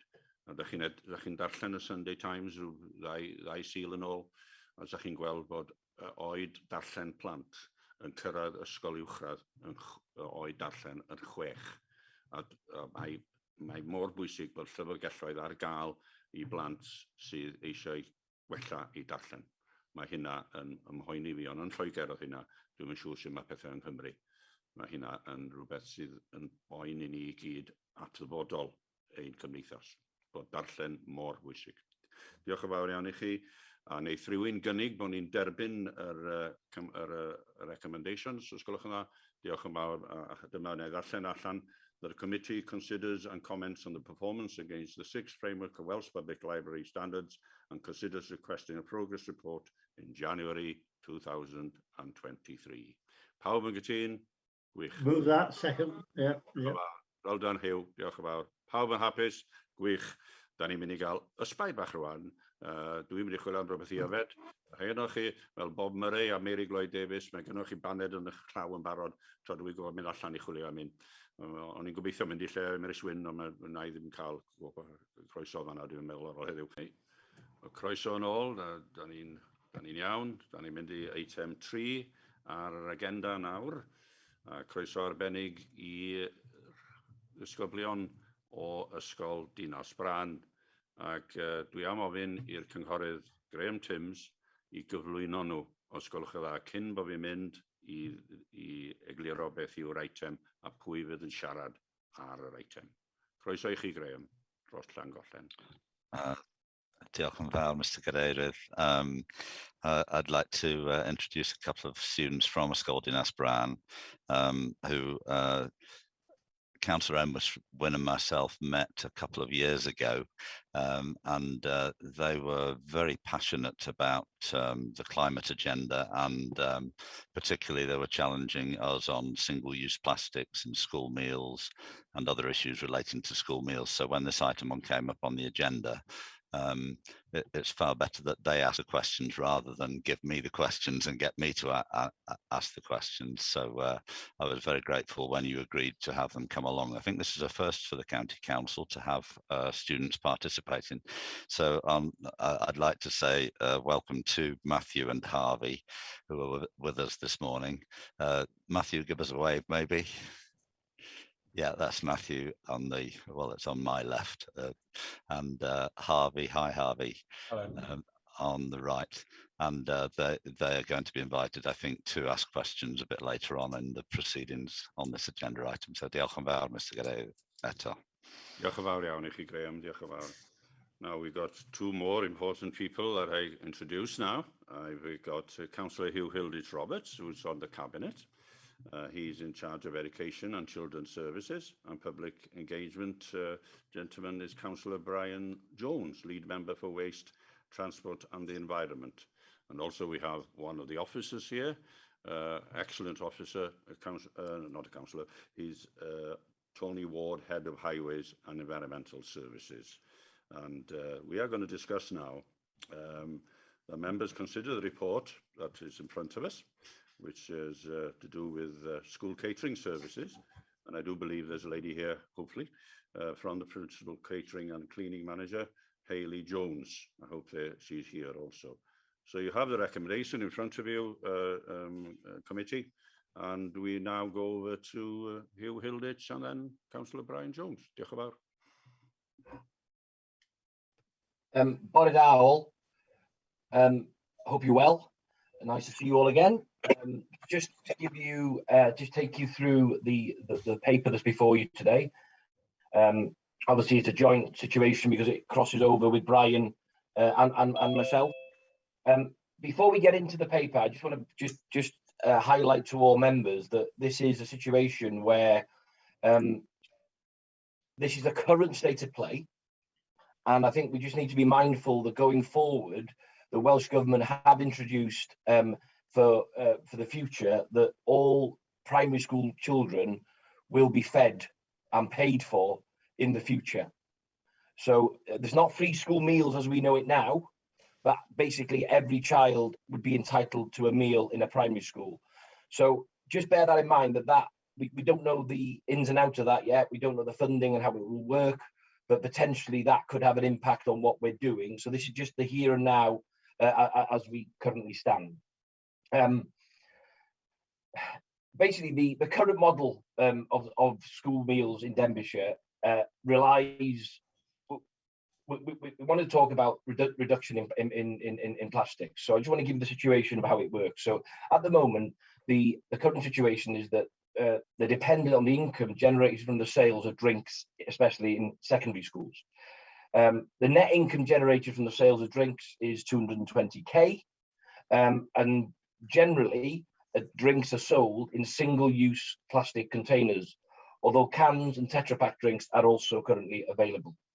An average of almost 500,000 drinks are sold each year, which clearly generates a lot of single-use plastics. There are two main ways in which these sale of drinks in single-use containers can be eradicated.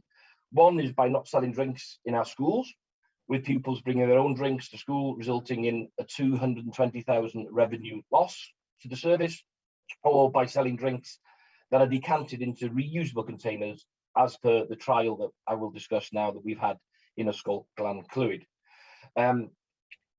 So back in September 2021 to December, the service stopped selling drinks in Ysgol-Glan-Clwyd in single-use plastic bottles during the trial. The net income from the sales out of drinks at the school reduced by approximately £506 a week, which is about 20k a year. During the period of the trial, compared to the same period in 2019, we can assume that the rolling the system out across all secondary schools may result in a loss of nearly 130,000 per year. In order to conduct the trial, Ysgol-Glan-Clwyd had to purchase 1,000 reusable drink cups, and the cups basically were not being returned. Ysgol-Glan-Clwyd purchased a further 1,000 cups in October, so the total cost to the school was 2,160, with only 250 of the 2,000 cups remaining at the end of the 14-week trial. The estimate cost of reusable cups, if the system was rolled out across all schools again, would be about £37,000 a year. Furthermore, this trial, we found that the increase in staffing of 1.5 hours per day to decant a set of drinks ready for the lunchtime service, this came at a cost of 1,652 for the trial and would equate to another 30,000 a year across all secondary schools. So what we're trying to do is, what we've learned from this trial, we're trying to apply to what it means to all the schools across the piece. So in conclusion, really, the trial that was rolled out, and if it was rolled out across all secondary schools, it is a massive logistic challenge to operate. And more importantly, some schools have insufficient space to mount the drinks machines where they're used in the trial, which requires a water feed. It creates a significant amount of waste in terms of non-recyclable plastic drink cups. And if not financially viable, given the current business model, the loss of rolling out the model across all secondary schools would be nearly £200,000 a year. So that was the trial as a standalone, given what we wanted to work with Ysgol-Glan-Clwyd. But there's a lot of negativity in there, but also it is based on fact. But there's also a lot of positives that the service have been doing with regard to using single-use plastics. So basically, the service reviewed all the food items that required to be packaged and the amount of packaging that we buy and get rid of. The service has stopped purchasing single-use plastic sandwich wedges and sauce pots and has moved to cardboard sandwiches and pasta containers. There's an increase in price for these items, and the service remains concerned that the recyclable items are not being recycled by students. So there's so much the service can do that it needs to be followed through then by the students as well. There's been a reduction in size and availability of serviettes and reduction in pre-packaged food items, and alternatives for salads and fruit salads that is not price prohibitive to pupils is being sought. So what we're saying is, wherever we can, there is a massive drive on reducing single-use plastics. And also, where it has been possible to do, the use of the plastics currently has been stopped. but is not always possible due to pupils taking some expensive stainless steel cutlery from dining areas and disposing of them in various ways. So there's a lot of partners in this process. The service serves food on plates where possible. However, in some schools, the service is serving 550 pupils wide selection of food and drinks during a 30 to 50-minute lunchtime, which is a big challenge and can be bigger in some schools. Pupils can't be expected to sit in dining rooms with plates, knives and forks, as many schools don't have enough dining capacity, which is not just in single schools, but across the piece. You know, there is a massive commitment to reduce carbon in the catering service. The service looks actively at how we can deliver the catering function in a low carbon way in order to contribute to the council's carbon ambition. Some of the things in the catering service already done is, you know, more energy efficient kitchens. We could continue to look at the equipment we use and when it needs replacing, and staff given guidance to only have equipment switched on when required. Procurement of food, especially with food miles, have been reduced by receiving orders weekly and fortnightly where possible. All recyclable materials, including food used by the service in the process of producing school meals, is recycled. The service model, generally, meals are produced within each school, with only 2 schools currently receiving meals transported daily from a hub kitchen. But, you know, we have big challenges, and, you know, research led by University of Edinburgh conducted that priority the catering managers look to reduce carbon emissions should be switching to a low carbon waste disposal methods and reducing the amount of red meat in menus. Recycling by pupils needs to improve, with food and packed lunch waste needing to be separated to ensure it's treated in the most carbon advantageous manner. A whole school approach is required, and that is the buy-in from the customer, the pupils, as well as the catering staff. And because it cannot be done by the council and the catering staff alone. So reducing the amount of red meat in menus is likely to be a sensitive issue, and I'm sure we'll have that debate here because given the significant farming community in the county, and meat-free days have been introduced in other local authorities in the region, but this has resulted in negative publicity. We obviously, as a service, are trying to contribute to the council's reducing the net carbon zero by 2030, but the reality, and it's something I think I read today that George Osborne said, you know, if you ask a member of the public, do they want better services, public services, they will all say yes. But then if you tell them they're going to pay 5 or 10% more in tax, there's sometimes some negativity around that. And it's very much the same as, I think, you know, when we survey, do we want Llangollen to be an eco town as a council? We would hopefully all the residents would be supportive of that, but you tell them it's going to cost them £200 more on their council tax a year. I think we ask them that question with that as a caveat, we may get a different answer. So there are serious challenges. So what will it cost in this area? So stopping the sales of drinks, in conclusion, in secondary would cost 220,000 per annum. So effectively, you know, politically, we could be asked to say, will the council put 220,000 in to support the initiative? Selling decanting drinks into reusable cups would cost another 197,000 per annum. And this, you know, we need to find the money to fill this void. And I think we learned from the council on Tuesday is that, yes, you know, a lot of us don't want an increase in council tax, but we still have to find that money that if we're not prepared to do it. So that is the question that's very much similar here. So really, schools, you know, we have consulted, taken place on numerous occasions, and trying to find ways daily, weekly, to try and reduce the amount of plastics that are used. So it is a massive, massive challenge. And, you know, the facts are that my feeling is that if every primary school is to get meals paid for their children, we will see an increase from a 48% take-up of school meals now, probably increase to about 77% of children eating school meals. So there are massive challenges around that. And the expansion, so therefore you're talking about expanding the service, which will necessarily increase the carbon footprint of the school catering service as well. So we want you to discuss it today because the business model that we have here is for the catering service is a whole system approach, and all schools are treated equally regardless of size. Unless an individual school, of course, wishes to take a different approach and was prepared to fund the budget gap, we would need to retain a consistent model across all the schools. It is not clear that the schools have a consistent collective desire to change the model as we stand. So members, that's just a whistle-stop situation of where we are. I hand it over to, I don't know if the officers want to pick up if I missed anything, or Brian, and I hope I've covered. Awn i chi, Mr Hugh Roberts, da chi'n cadeirio'r cyfarfod yma. Gawn ni mlaen rwan at cynghorydd Brian Jones os di eisiau siarad. Diolch yn fawr. Yes, thank you, Chair. So good morning, Matthew and Harvey. Very briefly, I'm one of the cabinet members. I take it you know what cabinet members are in Denbighshire. Nod your head. Yeah, good lads, good lads. And I'm the lead member for climate change, and you're probably aware Denbighshire declared a climate change biodiversity emergency 2.5 years ago now.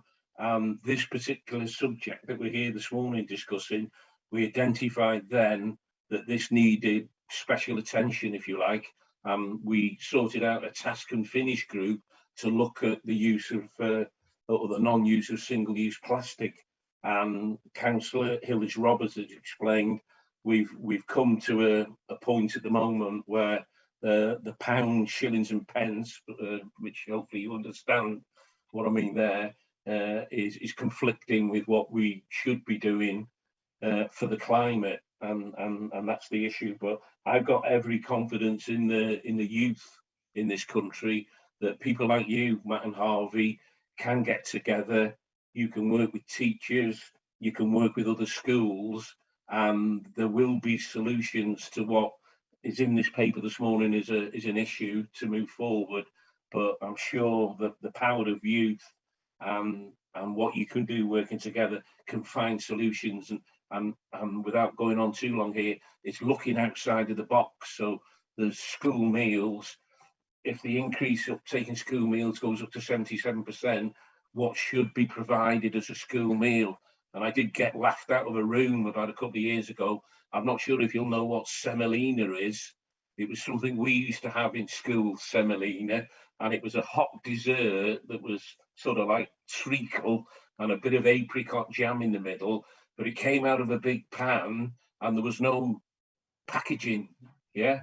Now, whether the day can ever return when you might consider that, but I'll leave that with you as a thought outside of the box, you know, to get rid of these nasty packagings that we've been using, change the menu. I don't know, but just chuck that in. So I'm glad you come. I'd like to invite you to give Councillor Hilditch-Roberts and the Head of Service, Tony Ward, a bigger grilling as you can here this morning, and keep them on the mettle and test them out. So thank you, gentlemen. Thank you very much. Thank you for inviting us today as well. Diolch yn fawr i Mr Brian, cynghorydd Brian Jones. He's living in the past, pounds, shillings and pence he mentioned there. He's a real boy, and they ate a lot of school dinners in Rhyl, I'm sure, including Salomina. I am going to ask the two gentlemen who are from Ysgol Llangollen, Ysgol Dinas Bran, to come in now. I think it's fair enough. Can I start with one of you? It's up to you which one wants to start. Matthew or Harvey, a croeso mawr i chi. Welcome to you.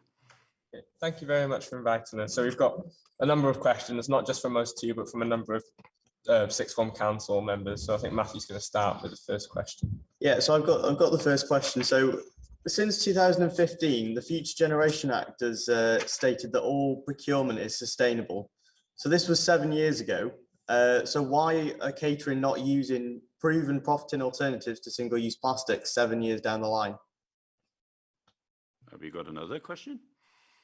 Yep, we then move on to how much extra waste is actually being generated by this through the use of single-use plastics that are needed to match all the high demand for all the students. Over to the officers now. I notice Hayley has arrived. Hayley Jones, croeso, or Tony Ward, who's going to start? Bore da pawb, and thank you, Matthew and Harvey. I had a feeling you were going to provide the most challenging questions today, and I'm probably going to be proved to be right.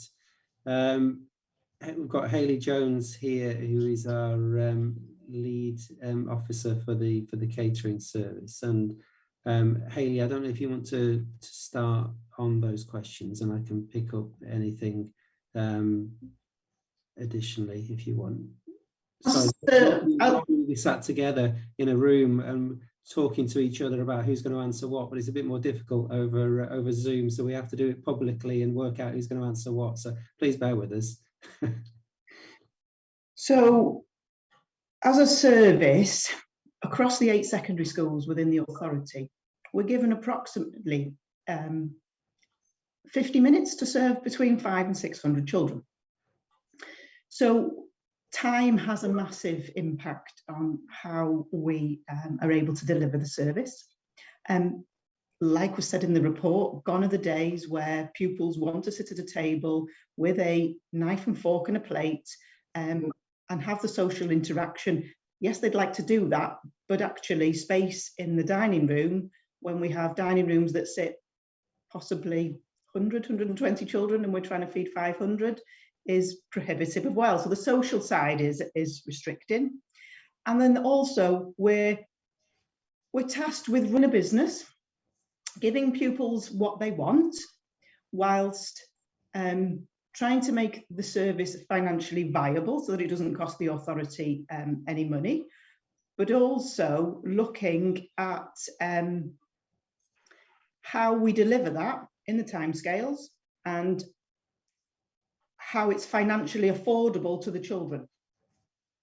So in some instances, we have a captive audience, but in other schools we have, we've got the spa across the road. Although pupils aren't allowed out at lunchtime, even though sixth formers are, if we don't offer the service, then children will go elsewhere to purchase it. So it's almost driven by marketing and publicity that we don't have the power to do. So, we could stop selling drinks tomorrow, but there's going to be a huge financial pot missing within the service that we would need to have a big discussion about as to who fills that financial void. Okay, thank you. So on that though, in the report, there's a focus on the costs of getting so I've lost my words now.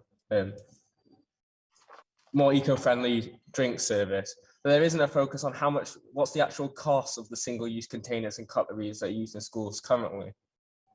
So there's no comparison to how less financially viable it actually is.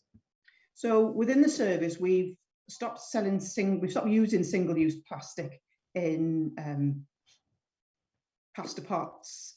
Ideally, we'd use a knife and fork for everybody, and we would have a plate and they would be brought back to the counter and they'd be washed. Unfortunately, that's not physically possible because of time restrictions. And then one school in particular, I won't name names, has gone through 1,200 forks in September because we don't have those items returned to us. So then we have an issue of practicality, turnaround, cost to the service, and then in some instances we're having to use plastic cutlery, which is not what we want to use.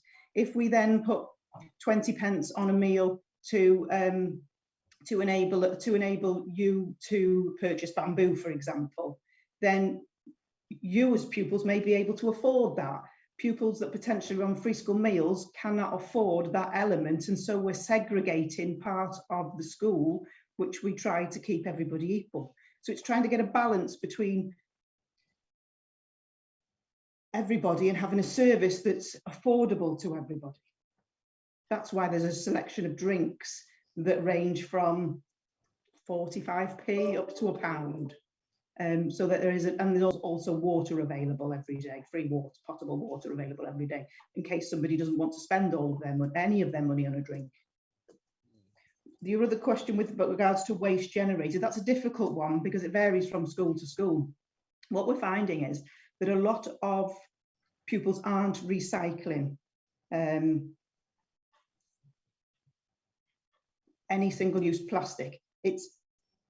We have areas of segregation within dining rooms, but for example, plastic might end up with gravy all over it and a sandwich in it. As a service, I don't expect staff to go in and then start washing that plastic for us then to recycle that going forward. So it's a tricky one from an education point of view of trying to get the balance for the pupils to recycle. Glyndŵr, for example, we met with the head teacher, we met with the school council, we did the drinks trial. When we rolled the drinks trial out, the majority of the pupils didn't want the drinks trial.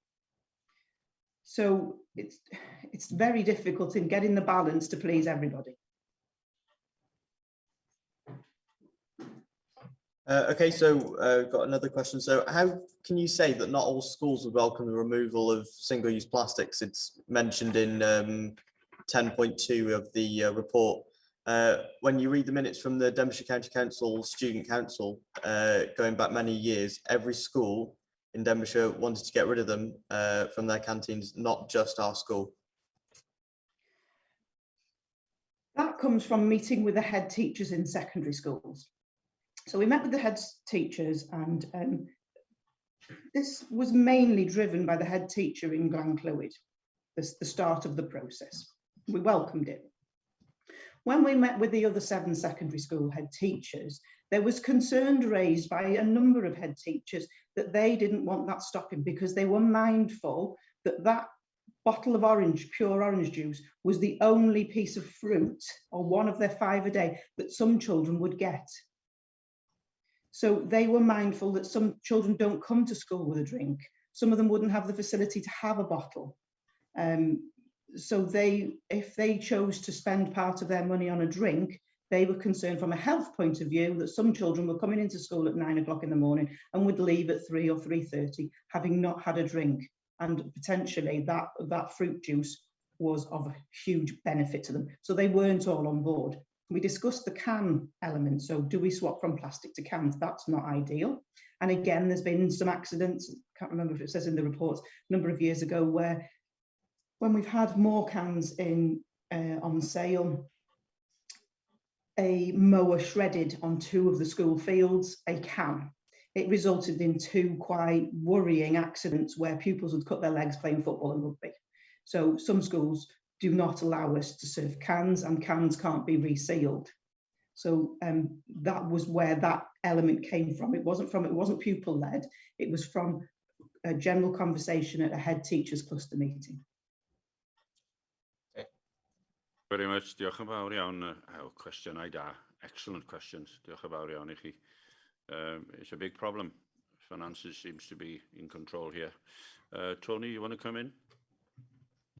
Yes, thank you, Chair. And thank you again to Matthew and Harvey for those questions, which were really, really good questions, and have highlighted some of the challenges that we're facing here. The issue with single-use plastics in school, as I say, the biggest remaining issue there is this issue of drinks. I think the sale of drinks, as the report highlights, there's a huge number of drinks being sold in single-use containers within our schools every year. So, we recognise that is, that's a big issue, and I don't think anybody in an ideal world would like to see that. The easiest and certainly most practical way to stop that is to simply stop selling drinks in schools, and that's something that I think we need to have a serious discussion about, both as a council but also with all of our schools, because of those what will be very significant implications if we do it. And it's not just the financial issue, which is obviously the one that jumps off the page. That deficit in the budget that it would create would have to be filled somewhere, whether that be by the council or by schools or by pupils, by the cost of school meals. But putting the financial aspect to one side for a second, there are other considerations, and Hayley touched on an important one there. I think in the drinks, we're restricted in terms of the kind of drinks we sell from a health perspective, and so there are potentially kind of hidden implications that some people may not have otherwise realised.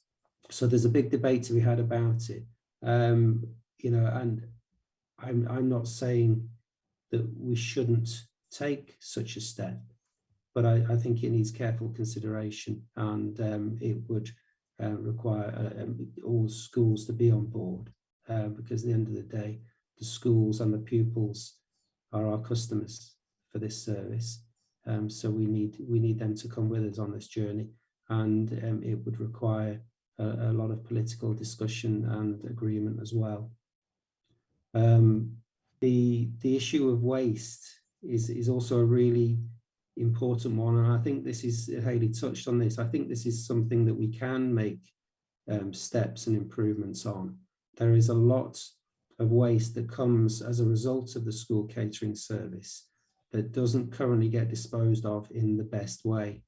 And moving on to the carbon discussion, you know, looking at some of the research on carbon and catering services, that's one of the two key ways that some people believe that things that we need to focus on in terms of reducing the carbon footprint, making sure that all waste is disposed of in the best, lowest carbon method. And that currently doesn't happen.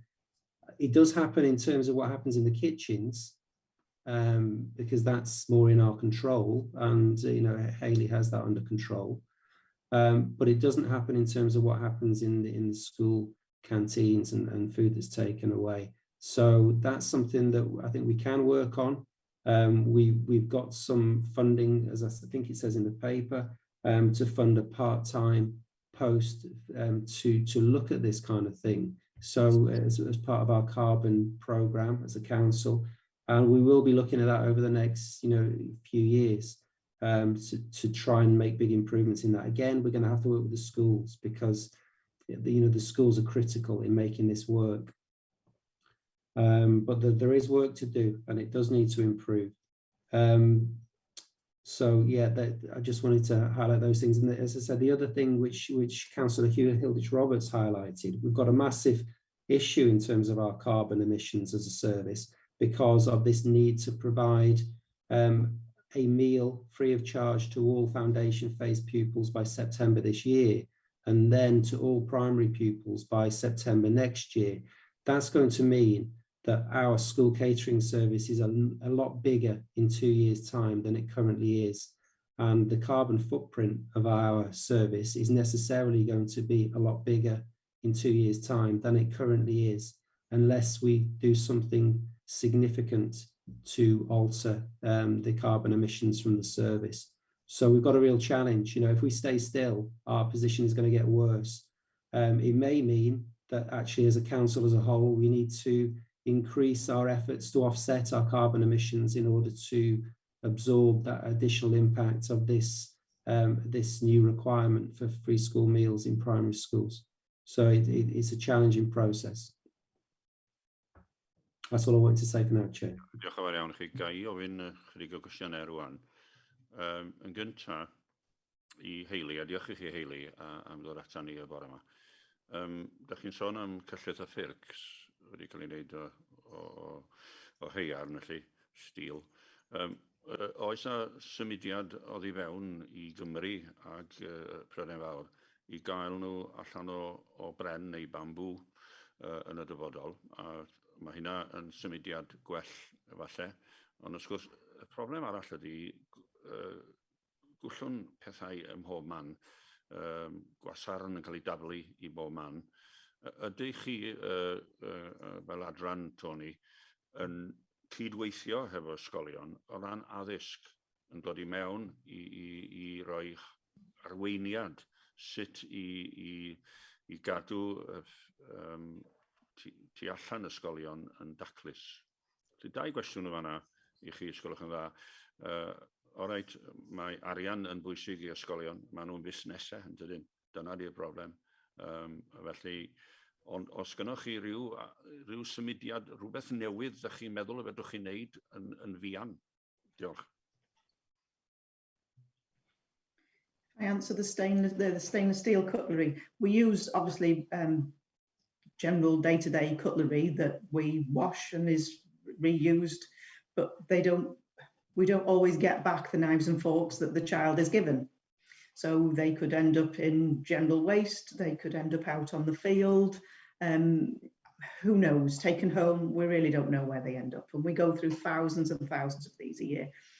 There are bamboo available on the market, but obviously there is a cost element to the child, you know, where we could probably get a plastic fork for a penny, for example. We would be looking somewhere in the region of an additional 10 to 15p for bamboo. Off the top of my head, they are significantly more. And then that would then have to be passed on to the customer. So that's where we would ideally like to use our reusable stainless steel cutlery on a day-to-day basis and not have to use any disposables, but each school layout, availability, service points determine our speed of service. We don't have 2 and 3 hours to serve pupils.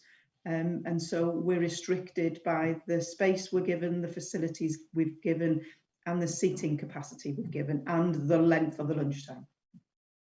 Does that make sense?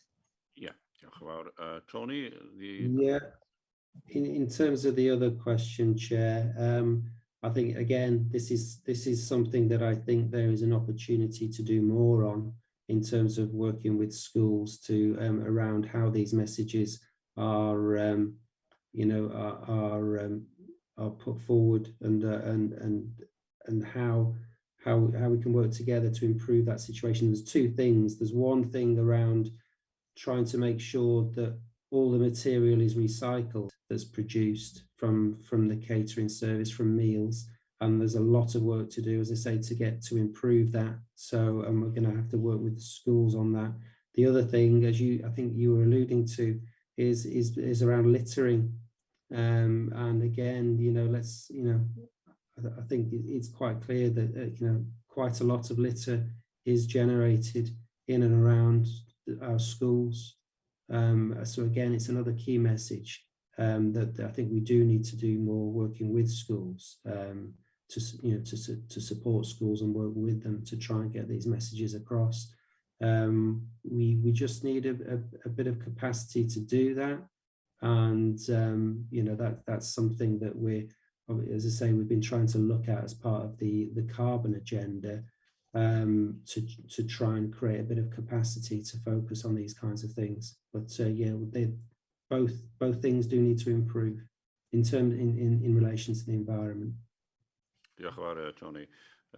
Ydych chi'n meddwl, do you think that we could have one school, such as Ysgol Dinas Bran, leading the way with this initiative, improving the use of non-plastic things and litter problems?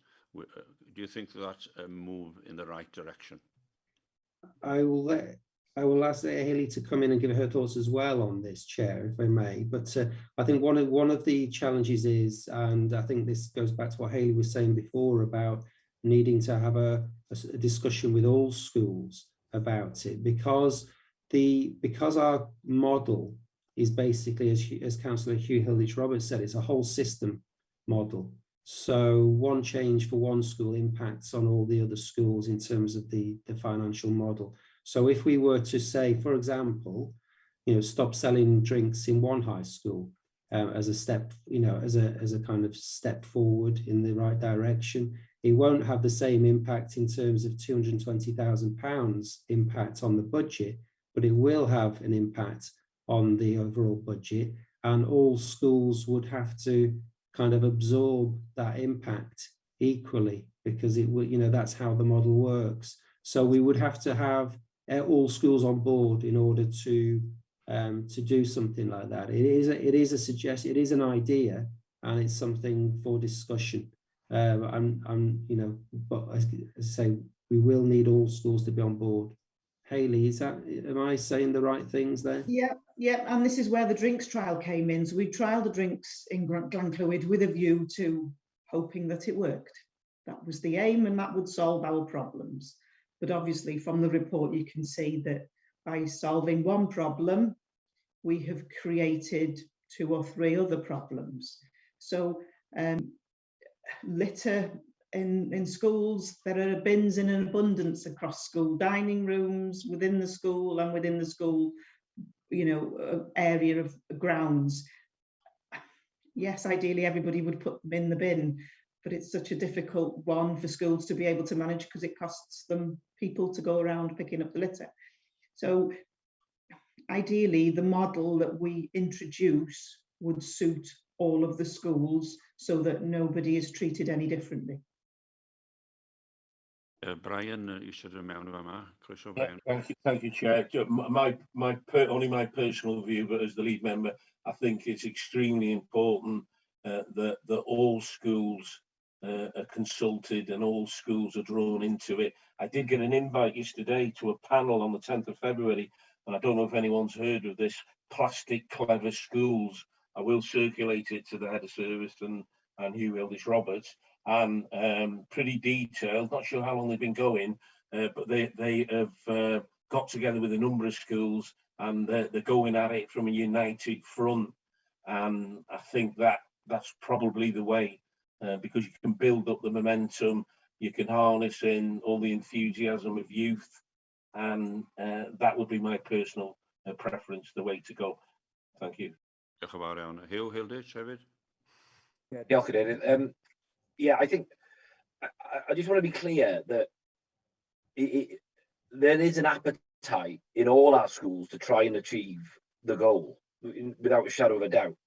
And I'm going to give you an example of where one headmaster wanted to be completely plastic free, which was, absolutely the right intention.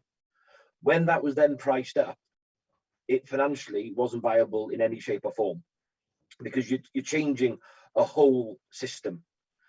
So I think, you've also got to be mindful that you're delivering a service within a very small window, and trying to, get everybody to conform and buy in at the same time. So the challenges are massive. And I think if somebody listening from the outside, I think the work that has been done already over the period, I think is actually significant from where we were previously, and we will continue to work in that vein.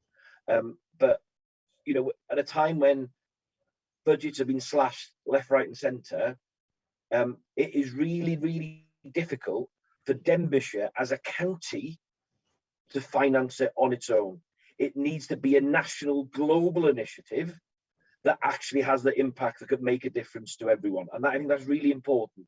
Whilst we've still got packaging in the major supermarkets and other things, there are major challenges in what we have. We are doing what we can within the boundaries here as we stand. But if we want to make a step change, as I said in the report, we have to politically make the decision to find the budget of the 220,000 or the 197,000 to plug that gap if we're serious about it.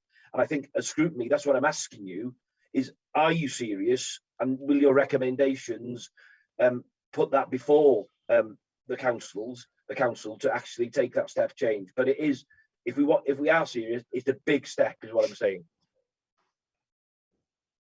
Saying to us there, Hugh, is that we should ask the Cabinet to pass a motion that throughout Wales, the money is provided to every school to improve the facilities for single use of plastics within school meal services. As you just said, that Denbighshire on its own cannot do it. So is that your proposed? Well, as you're the chair, that was just my humble opinion. So if you as chair was to want to take that forward, obviously that I wouldn't be objecting. Okay, thank you. So I have proposed that the Cabinet implore the Cabinet within Denbighshire implore Welsh Government to give us money to deal with reduction of single-use plastics and carbon reduction in school meal services. Can someone second that? I'll second that, Chair. Thank you very much. So we have a movement there. I'm sorry, Matthew and Harvey, that Denbighshire itself cannot do. You have understand the reasons, but I have other questions coming up now. You can still listen. Councillor Bob Murray. Yes, Chair. I was listening to our officers and talking about cans on playing fields. Do they know how many pupils have actually been put in the accident book for having been cut by a can? Because I find this is quite easy, really. If you put a sign up, and I know it doesn't always come, a sign up saying no cans on playing fields, this would eradicate the problem. Is this the only problem that they don't want to have cans sold in schools? And thank you to the two young men. Have you ever thought about becoming councillors? Because I think you put the fear of God up our officers. Thank you very much, lads. Thank you, Chair. Thank you. Councillor Andrew Thomas from St Asaph. The previous one was from Prestatyn boys, young men, sorry. Hello. I'm like an outsider looking in, because it's been a long time since I'm involved with schools, but two things come to mind when seeing the problem. Is it possible to stagger the dining times? And secondly, why can't they pay for the cutlery and get a refund when they bring the cutlery back? Just like a milk bottle. Well done, well done. Hayley, would you like to answer those questions? Hayley, shall I take it first? Oh, yeah, by all means. If you don't mind. I think the majority of our schools, Andrew, actually do stagger dining times, and even so now that in some schools, because of the pandemic, they're sort of serving from 11:30 to almost 1:45, and they've had to use not only the canteen but classrooms and halls as well. So there's as we stand at the moment, there's quite a big challenge around that, and even in normal times they were still staggering. You know, I've challenged Hayley and Tony on, you know, if I give you an example, if you go to a beer festival, for your first pint you may pay £6 because you're paying £3 for your plastic reusable cup that you can use and come back and forth. And you know, you're there for a whole day or for a whole evening in a beer festival. You might take it home as a memoir or whatever it may be. The difficulty we've got with that and the cutlery is that if they give a deposit, there's an administration part to that, which takes even more time during that the small window they have of lunches. But also even more so is the challenge is that, let's say if there was a reusable cup, they would then be carrying it in their bags with their rugby kit and everything, and then there could be contamination. So there is so many factors, plus the time restraint. It is really, really difficult to try, because, you know, absolutely you're right. You know, have a five and have your fiver back, or go back to the days when you used to take your Corona bottles of back to the shop and get you with your lemonade. But there's a challenge around that. And I've also... Time is going, and there was a question also from Councillor Bob Murray regarding cans and signage. Perhaps Tony, would like to answer that one?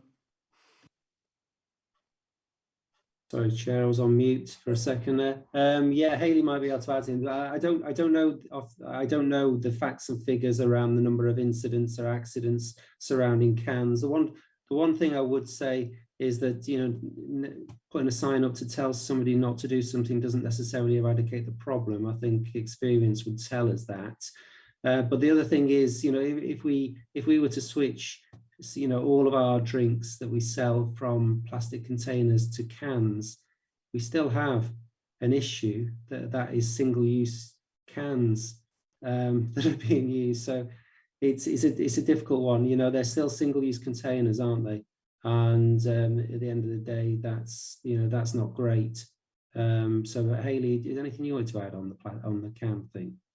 No, some schools, again, there's been a couple of accidents. I haven't got specific details or times, but I'm sure they would have been reported. And it's just generally the recycling of them, and some schools just really don't want them because they're taking open drinks that can't be resealed back into classrooms. So problems with spillages, etc. So it's down to an individual school as to whether they have canned drinks or not. And ideally, they'd all put everything in the bin and we wouldn't have any problems. But we know that that's not the case. Diolch yn fawr iawn. Now, Matthew and Harvey, we're going outside the committee. We've got three who are not part of this committee, performance scrutiny. We've got three gentlemen who wants to speak. And one of them is your county councillor. And because He's one of my favourites. I'll ask him to come first.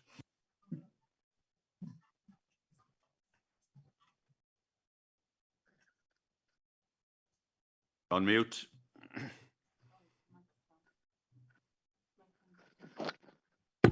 Oh, there we are. Okay. I was just saying I was glad I was one of your favourites and got me in at the beginning of the queue.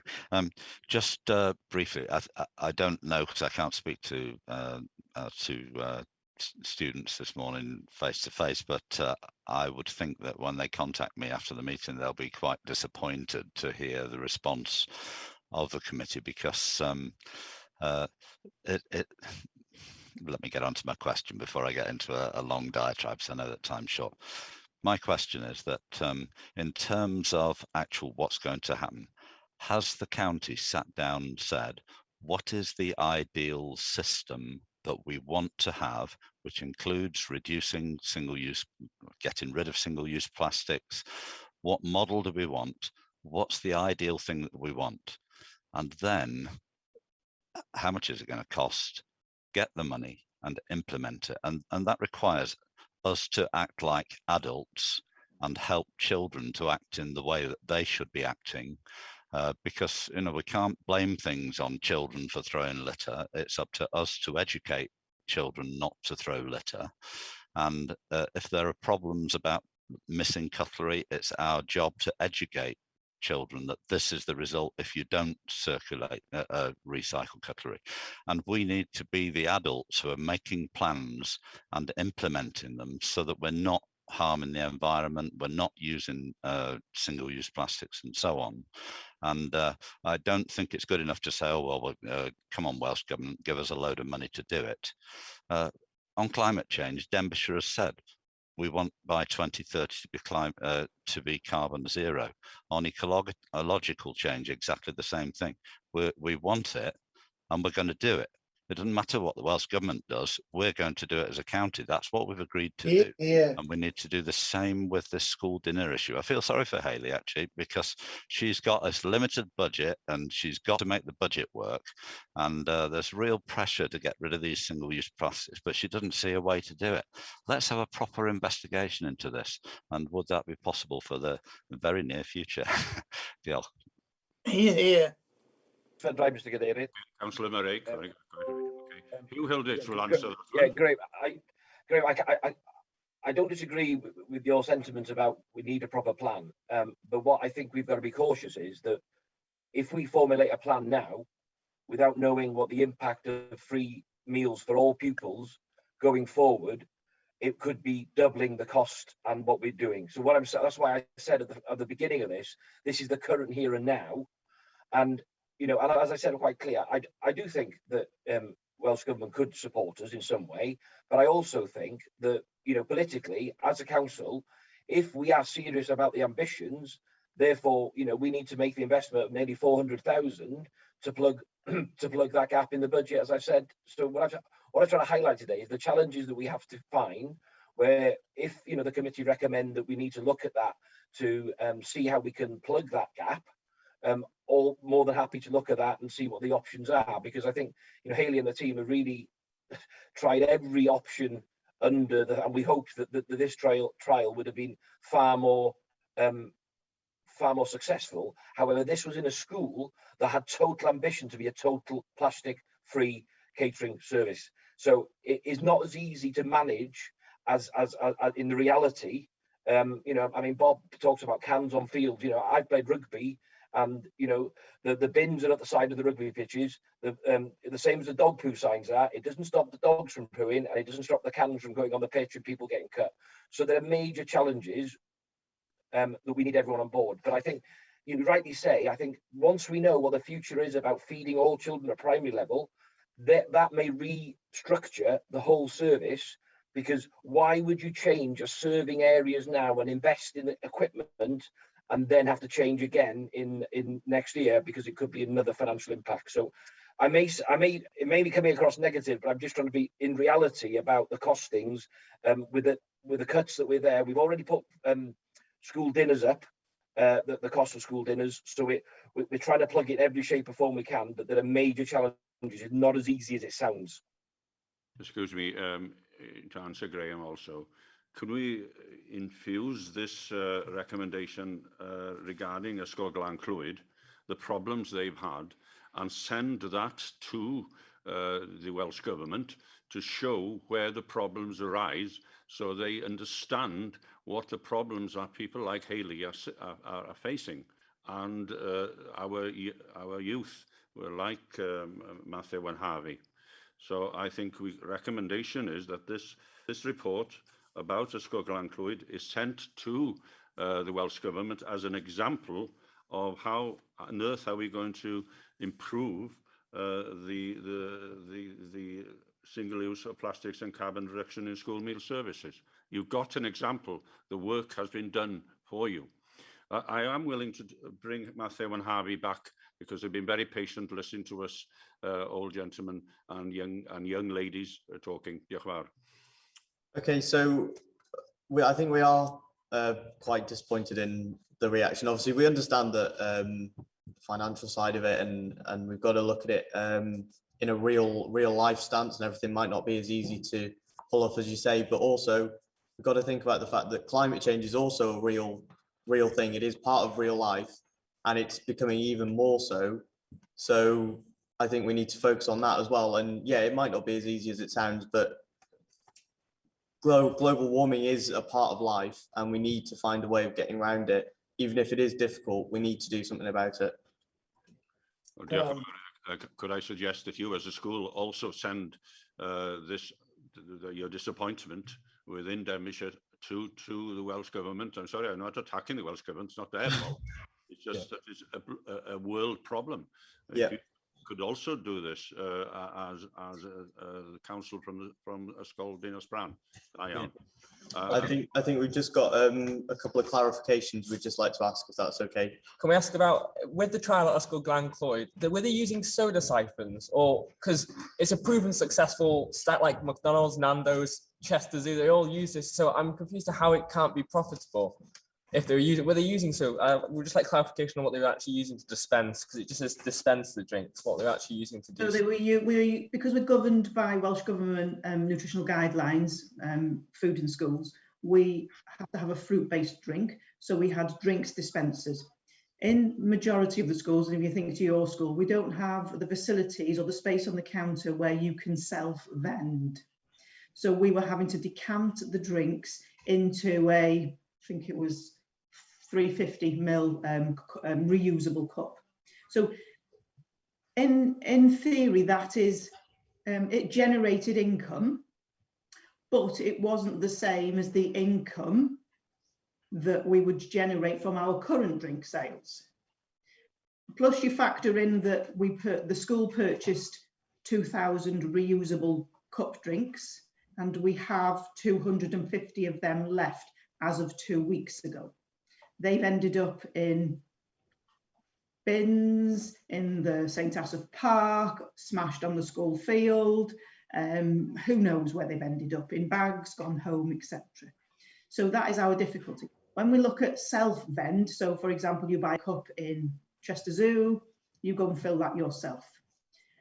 That then brings problems because the school initially wanted to buy everybody a sports bottle. So they would have a reusable bottle. From a service point of view, prior to COVID, we would have had issues with that. Now, who knows where that drink bottle's been? So you give me a drinks bottle, I don't know if it's been in a bag with rugby boots, I've got staff handling it, then we put it to the drinks vendor machine, that touches something, the contamination from that and the virus spreading with general coughs, colds, neurovirus, etc. would be something as a service that we wouldn't want to have input in or be part of prior to COVID. Now, I still personally have concerns about water dispensers and where those bottles have been and where they touch, and some of them don't fit in, so they have to touch the water spout, etc. So that's one of the fundamental issues from a food hygiene point of view that factors where we are with the drinks. Does that make sense? So that's out of the question, soda siphons. And also, you mentioned the water fountains. Have you noticed an extra profit since lots of water fountains have been closed in schools, that you've been making extra money from that? Yeah. that hasn't made any difference at all. And this clearly isn't about profit. It's not the profit that we make on drinks. It's the service model that our service is based upon. So each school is treated equally, whether you're in Pwyllgor, Llywelyn School, Rill High, Dinas, you're all treated exactly and you're all given exactly the same service. You know, some schools it might cost £8 to serve a meal, other schools it might cost £1.80. But as a general service, all of that goes together to make our budget balance. If we take 220,000 out, we've got a shortfall. That is our problem, is the shortfall of income. Okay, thank you very much. Tony, as short as possible now, because I got another two gentlemen outside the committee who want to ask questions. I hope they'll be very, very concise. Diolch, Tony. I will try and be as concise as I can. I mean, I understand the disappointment expressed by Councillor Timms and also by Matthew and Harvey. I think that's understandable, that they're disappointed that we haven't got a solution to tackle this now. That doesn't mean that we're not committed to trying to find a solution. I think we all are, as councillors and officers. You know, we want to address this situation. We're not comfortable with the amount of single-use plastic that's generated from the service, and we do need to try and find a way of tackling it. At the moment, we think, you know, we can only see two ways: stop selling them or have an alternative. You know, and the alternative that we tried didn't seem to work. So there's a lot of work needed to try and understand how we might be able to make an alternative work. And that is going to take time to try and get to the bottom of, to see what the art of the possible is. The issue that I had is, up to a few months ago, this is something that I could have asked Hayley to focus on. But since then, we've got this new requirement about the free school meals for all primary pupils. And you can't underestimate how big a piece of work that is and how difficult that's going to be for Hayley and the team over the next 18 months. I need to ask Hayley to prioritise the delivery of that requirement, and it's going to be really, really challenging. So our ability to look at this specific thing at this moment in time is going to be very, very difficult. But what I would say is that, you know, we have got this commitment as a council, which is to achieve our goals by 2030. So some of those things we may not be able to do in the next year or so, and we have to look at a slightly longer time scale for them. As disappointing as that sounds, we all want to resolve this issue, I can assure you of that. Yeah, a positive answer there. Okay, Councillor Ellie Ward will represent part of Rill. Ellie Chard, not anyway. Yeah. I would like to second your proposal as well. Yeah, okay, definitely, because especially as Welsh Government telling us about this money for primary schools, which I think is great, but they need to know. They need to know. Okay. If they're for climate change, they should give us the money to improve the facility within schools for school dinners. Diolch yn fawr. All right, diolch yn fawr. Awn ni ddechrau efo'r cynghorydd Mary Davies sydd yn cynrychioli trefnant a cymeriadog. Diolch yn fawr iawn, Mr Cadeirydd.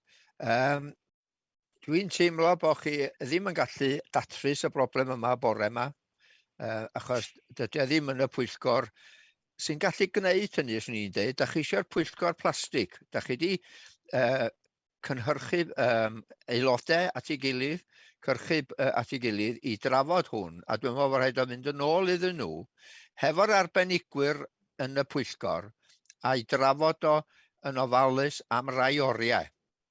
Yn y dyddiau ni, o gynna ni athro ym mhen y bwrdd yn dod pen o'n i'n bita cinio. Lle o'n rhywun yn cadw llygan a do'n i'm yn dwyn unrhyw gylleth na fflat na dim arall chwaith. Dwi wedi cael yn siomi bod chi wedi sôn am ci coch a does na neb wedi godio. Be sy'n o'i le mewn ci coch, dwch? Pam ddim diodau mewn poteli gwydr? Mae'n ambell i ddiod pop estalwm yn doedd. Ac rhaid ni gofio hefyd nad nid o'n trethu mae bob pres yn dod i Llywodraeth leol.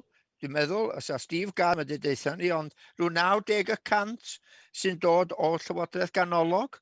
Felly peidiwch â pwysio gormod ar y dreth unigol ynde. Diolch yn fawr, Mr Cadeirydd. Diolch yn fawr iawn, ymateb da iawn yma. A gai ddata chi rwan, cynghorydd Emrys Wyn sy'n cynrychioli Rhuthun a hefyd i fod yn gyn-athro yn Ysgol Dinas Bran. Ie, diolch yn fawr iawn, Cadeirydd. Wel, gan fod yn onest, mae'r cwestiynau o'n i'n mynd i ofyn wedi cael ei gofyn a dwi'n teimlo'n meddwl i'n agos iawn i'r hyn mae cynghorydd Graham James eisoes wedi i'w ofyn. Ond gain sydyn iawn gyfeirio at be ddudodd y bechgyn, dwi'n mynd cofio mae Matthew neu Harvey ddudodd ar y cychwyn bod yna ffocws garw ar y 200,000 y gost drwy'r amser. Wrth gwrs, mae yna gost o ddarparu yr hyn sydd gennym ni rwan. Nid i poteli plastig ddim yn dod am ddim. Felly, y gos go iawn dwi'n ei awgrymu di'r beth rhwng y 200,000 a'r gos presennol. Na dydy o ddim yn, mae'r 200,000 yn seiliedig ar sefyllfa pen draw y daith yn ei ddeud. Dyna'r rhan cyntaf. Pan oeddwn ni efo'r grŵp plastig, mi roedd hawdd iawn o delio mwy na lai, i gymaru hyn, o delio gyda'r defnydd plastig i'n defnydd yn yr swyddfeydd y sir. Ond mae hwn yn fwy o her yn hollol. Ond dydy gwneud dim ddim yn opsiwn. A dwi'n mynd i ddyfynu, fel nes i pan oedden ni'n trafod y sefydlu grŵp plastig mynyddoedd yn ôl, a dwi'n mynd i ddyfynu Sir David Attenborough yma. A dyma'r eiria fo. Right now, 8 million tons of plastic ends up in the oceans every year. But if we start doing these small steps, we can before long really have an effect. The actions of just one of us may seem to be trivial and to have no effect, but the knowledge that there are hundreds of thousands of people who are doing the same thing, that really does have an effect. So please join us. A dyna beth dyn ni isio i'r ysgolion weithio fe gilydd i wrthod â newidiadau mewn yn raddol. Nid am digwydd dros nos, rhaid ni dderbyn hynny. Bod ni'n dod y newidiadau i mewn yn raddol ac bod ni yn gweld bod wahaniaeth yn cael ei wneud yn weddol fuan. Does ddim rhaid newid o blastig i ganiau. Mae yna cartonau carbod, mae yna bob math o bosibiliadau. Mae nhw'n esgio mlaen i rwan, mae'n bosib i compostio nhw. Ac pen mae'r cinio am ddim yn dod i'r cyfnod sylfaen yn 1922, gawn ni hefyd fanteisio ar y cyfle i ddechrau y broses o wneud y newidiadau yma ac addysgu y plant hefyd y pwysigrwydd o cael gwared o'r gwastraff sy'n dod mewn ffordd sydd yn gynaliadwy. Diolch. Diolch yn fawr, Emrys. Da iawn. Tony, will you react to those questions, please, and comments? First of all, just wanted to answer Merrick's question about what's wrong with red meat, I think was the question. I'm not going to say that there's anything wrong with red meat, Merrick. I wouldn't be so bold as to say there was. However, the fact is that research does tell us that one of the two key aspects that catering services should look at if they want to reduce carbon footprint of the service is the amount of red meat in the menu. That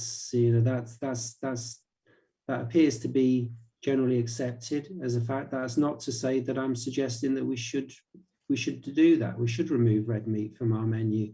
That's not for me to say. I think that's that would be a political discussion because it would have big implications for us as a county. So the paper just reported what is being said in research about what the key issues are in terms of carbon footprint of catering. So I'm not saying personally there's anything wrong with red meat. Good answer. In terms of some of the other stuff, yes. I mean, I think what I would say is we have started to try and introduce incremental change, bringing change in gradually. I think the paper does set out some of the things that we have done, and those have been gradual kind of changes, smaller steps, if you like, on the journey. We are left with this big problem about the sale of drinks and that, in single-use containers, and that is not a small change or a gradual thing. That is a big issue to deal with, and that's the biggest issue we face. But I agree, doing nothing. I don't believe that doing nothing is necessarily an option.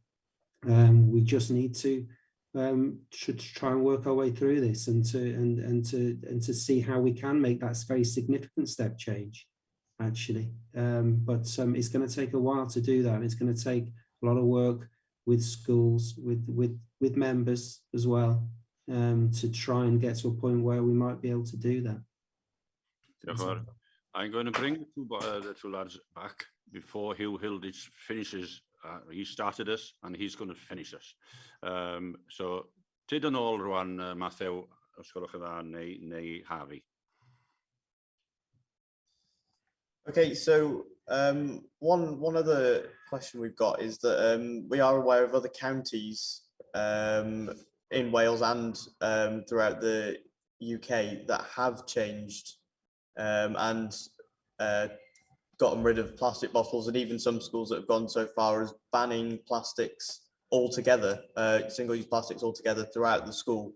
So whether a student brings it in or through the catering side of it as well. So I was just wondering what your, well, whether you know much about that, and also why Denbighshire as a council is not able to pull that off in the same way that other councils have been able to. Good question, da iawn. Felly, Hugh Hilditch Roberts, dyma'r ola I siarad ar hyn nawr. Diolch yn fawr. A bydda i'n gorffen wedyn. Croeso I ti, Hugh. A couple of things.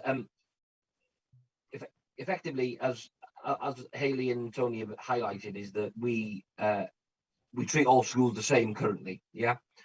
So if each individual school, let's say Ysgol Ddinbych, wanted to take a different step on this and wanted to address it, like the head teacher I spoke about earlier, but once they understood the cost of it, we're not able to do it.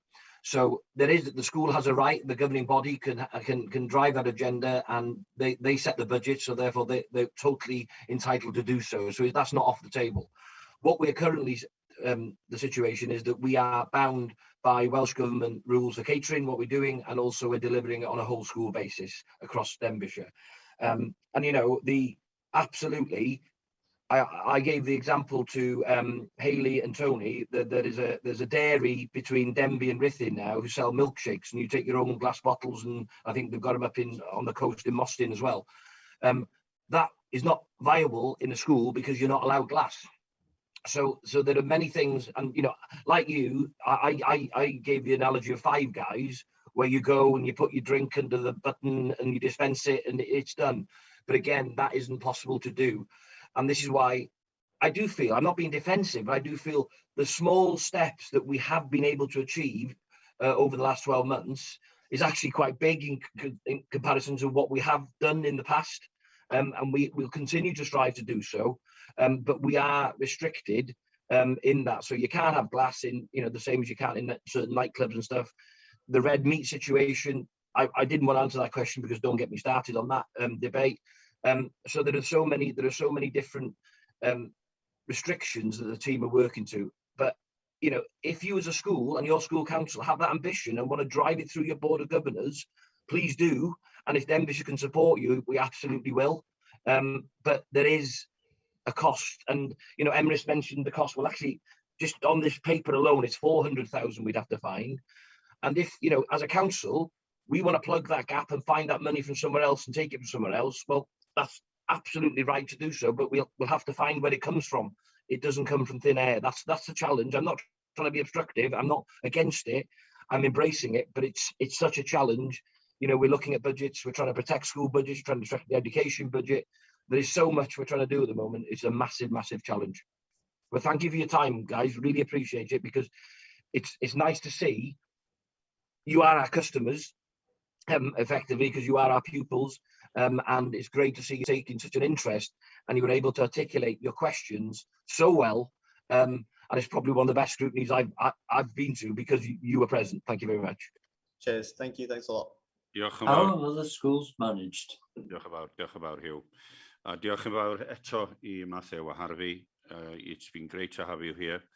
And I am going to recommend these matters to the Cabinet, and on then to that the restriction of finance is stopping the single use of plastic and carbon reduction in school meal service, and that they look at the report from Ysgol Glan Clwyd and the worries that have come from two pupils from Ysgol Dinas Bran that they are concerned with climate change and they should really find money for us to help our young generation. As Councillor Emily Swyn just said, small steps will improve and more money should be given to us from central government, whoever they may be. That's my recommendation. Can someone, I think Councillor Ellie Childs has already seconded it. Can we all vote on that, please? Diolch yn fawr iawn. And once again, diolch yn fawr I chi, Matthew a Harvey, am eich gwaith gwych ddech chi'n neud a dalu ar ati. Pidwch â digaloni. Don't be disappointed. Keep going and the work will get you in the future. Hopefully you live in a better place, Llangollen and Denbighshire and the rest of Wales. Diolch yn fawr iawn I bawb. A diolch I Graham Timms hefyd am ei waith. Diolch yn fawr iawn I chi. Diolch I Hayley hefyd. Diolch yn fawr iawn. Dyna ni. Diolch yn fawr. Reit, da ni'n mynd ymlaen rwan I scrutiny work program. A geith Rhian siarad ar hyn o bryd. Diolch yn fawr iawn I chi. Diolch yn fawr. Reit, rhaglen waith chi, mae ar dalen 109 o'r pecyn yr adroddiadau heddiw. Mi welwch o'r adroddiad bod yna un eitem wedi cael ei anfon atoch chi gan y grŵp cadeiryddion yn ddiweddar. A'r eitem oedd honno ar yr absenoldebau staff a faint o staff oedd yn gadael cyngor Sir Ddinbych yn ystod y 2 flynedd dwytha yma a'r effaith hwnnw ar wasanaethau cwsmeriaid. Mae'r grŵp cadeiryddion yr is-gadeiryddion wedi gofyn I chi edrych ar hwnna cyn diwedd tymor y cyngor yma, felly mae ar eich rhaglen waith chi ar gyfer y cyfarfod nesaf ar yr ail a 15 o fis Mawrth. Mae'r ail a 15 o fis Mawrth yn digwydd bod y diwrnod cyn i'r cyfnod cyn etholiadol ddechrau. Felly mi gymerodd y grŵp cadeiryddion yr is-gadeiryddion wythnos dwytha ni cyfarfod y penderfyniad na ddylen eitemau nad oedden nhw a brys mawr arnyn nhw gael eu tynnu ar rhaglenni gwaith y Pwyllgorau Craffu nes ddaw'r cyngor newydd I rym. Mi o'n e 2 eitem arall ar yr rhaglen waith yna ar gyfer tro nesaf, sef Additional Learning Needs Transformation a hefyd y Cwricwlwm I Gymru, 2 eitem addysg. A'r teimlad oedd ymysg y grŵp cadeiryddion y bydde fo heina'n 2 eitem dda i'r Pwyllgor newydd ddod i'r afel yn nhw pan nhw I fewn mis Mai. Felly maen nhw wedi mynd ar rhaglen waith cyfarfod mis Gorffennaf, achos bydd o'n ffordd hefyd o fforddi'r aelodau newydd am yr hyn sy'n digwydd yn myd addysg ar hyn y bryd, y newidiadau ar hyn maen nhw angen canolbwyntio arno fo yn eu tymor amser yny. Felly, mewn ffordd, yn eich cyfarfod nesaf chi, sef hwnnw fydd eich cyfarfod oloch chi ar yr ail a 15 o Fawrth, un eitem sydd gynnwch chi, a mae yn eitem eitha sylweddol, wedi mi roedd o amser I chi gyfiawnhau i'r gwaith yno. Yn atodiad 2, mae'r ffurflen gynnig ar gyfer craffu. Os da chi'n meddwl bod yna rhywbeth y dyle'r cyngor newydd fynd i'r afel a fo'r Pwyllgorau Craffu yn fanno, llenwch hwnna I fewn ac anfonwch chi ato I os gwelwch yn dda. A wedyn, yn atodiad 3 mae'r rhaglen waith y cabinet ac yn atodiad 4 mae'r diweddara ar yr argymhellion chi o'r cyfarfod dwytha. Dwi ddim yn gwybod os yna rhywbeth arall da chi eisiau godi ar hwnna? Codi rhywbeth ar hwnna? Dwi'n meddwl. Mae'r cyfarfod ar yr ail ar 15 yn gyfarfod pwysig iawn o mis Mawrth, oherwydd mae Covid wedi effeithio ar staff Sir Ddinbych ac mae'n rhaid I ni edrych I mewn ar ei sefyllfa nhw. Mae yna adroddiad gan gynrychiolwyr o'r Pwyllgor yma ac efais I gyfweliad hefo Mr Dave Wilson sydd yn gweithio I Audit Wales yn ddetsydd yna I fel cadeirydd y Pwyllgor yma a gefais help gan Rhian a mi gefais help gan Emma Horan o flaen llaw i ddeud beth o'n i'n feddwl a beth o'n i wedi drafod ar y pwyllgor yma. Ond mae fedrai ddim mynd i fanylion, ond mi gewch chi'r manylion y problemau sydd wedi codi i'r staff yn y cyfarfod mis Mawrth. Gobeithio gewch chi gyd wedi ddod, os gwelwch yn dda. Felly, oes yna rhywun arall wedi cynrychioli ni? Dwi'n meddwl bod Hugh Irving wedi cynrychioli ni mewn un cyfarfod. Oh, Peter. Yeah, just to let you know that the flood risk management and riparian land ownership task and finish group will be taking a report to community scrutiny.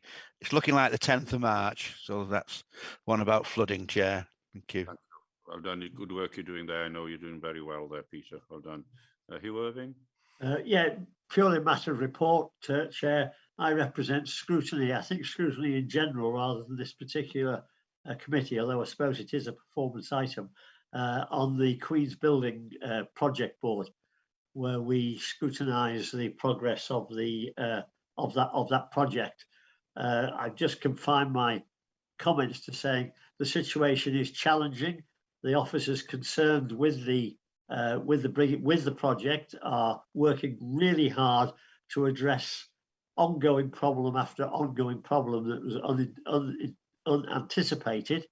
Hasn't been helped by the fact that the project sponsor, Mr. Tom Booty, left the authority at the end of the year. So the officer that's been overseeing the project right through till now is gone, but we're in the capable hands of Mark Dixon, who we all know. So that's really as much as I want to say, but I think if my understanding is right, there is a report going to Cabinet, I think, next month on the detail of the project, but I don't want to comment on that here, please, members. Diolch yn fawr, Hugh, diolch, Peter. Graham, would you like to come in? I mean, Pryweithredwr, the Chief Executive, what do you think of our scrutiny meeting today? No, all very good, Chair. I thought the very well chaired. Thank you, Irving, for the brief update on Queen's Building, as you say, going to Cabinet. I thought both issues were really interesting, the homelessness and housing and homelessness. I think the focus was predominantly on homelessness, which was a good discussion. You got some actions out of that. I think that was really good. And wasn't it good to see Matthew and Harvey? And weren't they excellent and really good ambassadors? And I was thinking when they were chatting away and how confident they were, you know, if they applied for a job in Ddinbych in the future, they'd probably be very successful, wouldn't they? And the sort of people you'd want to employ, I thought they were really, really two impressive individuals, very well balanced, very articulate. So our schools are doing something right, bringing up our Graham. Yes, indeed.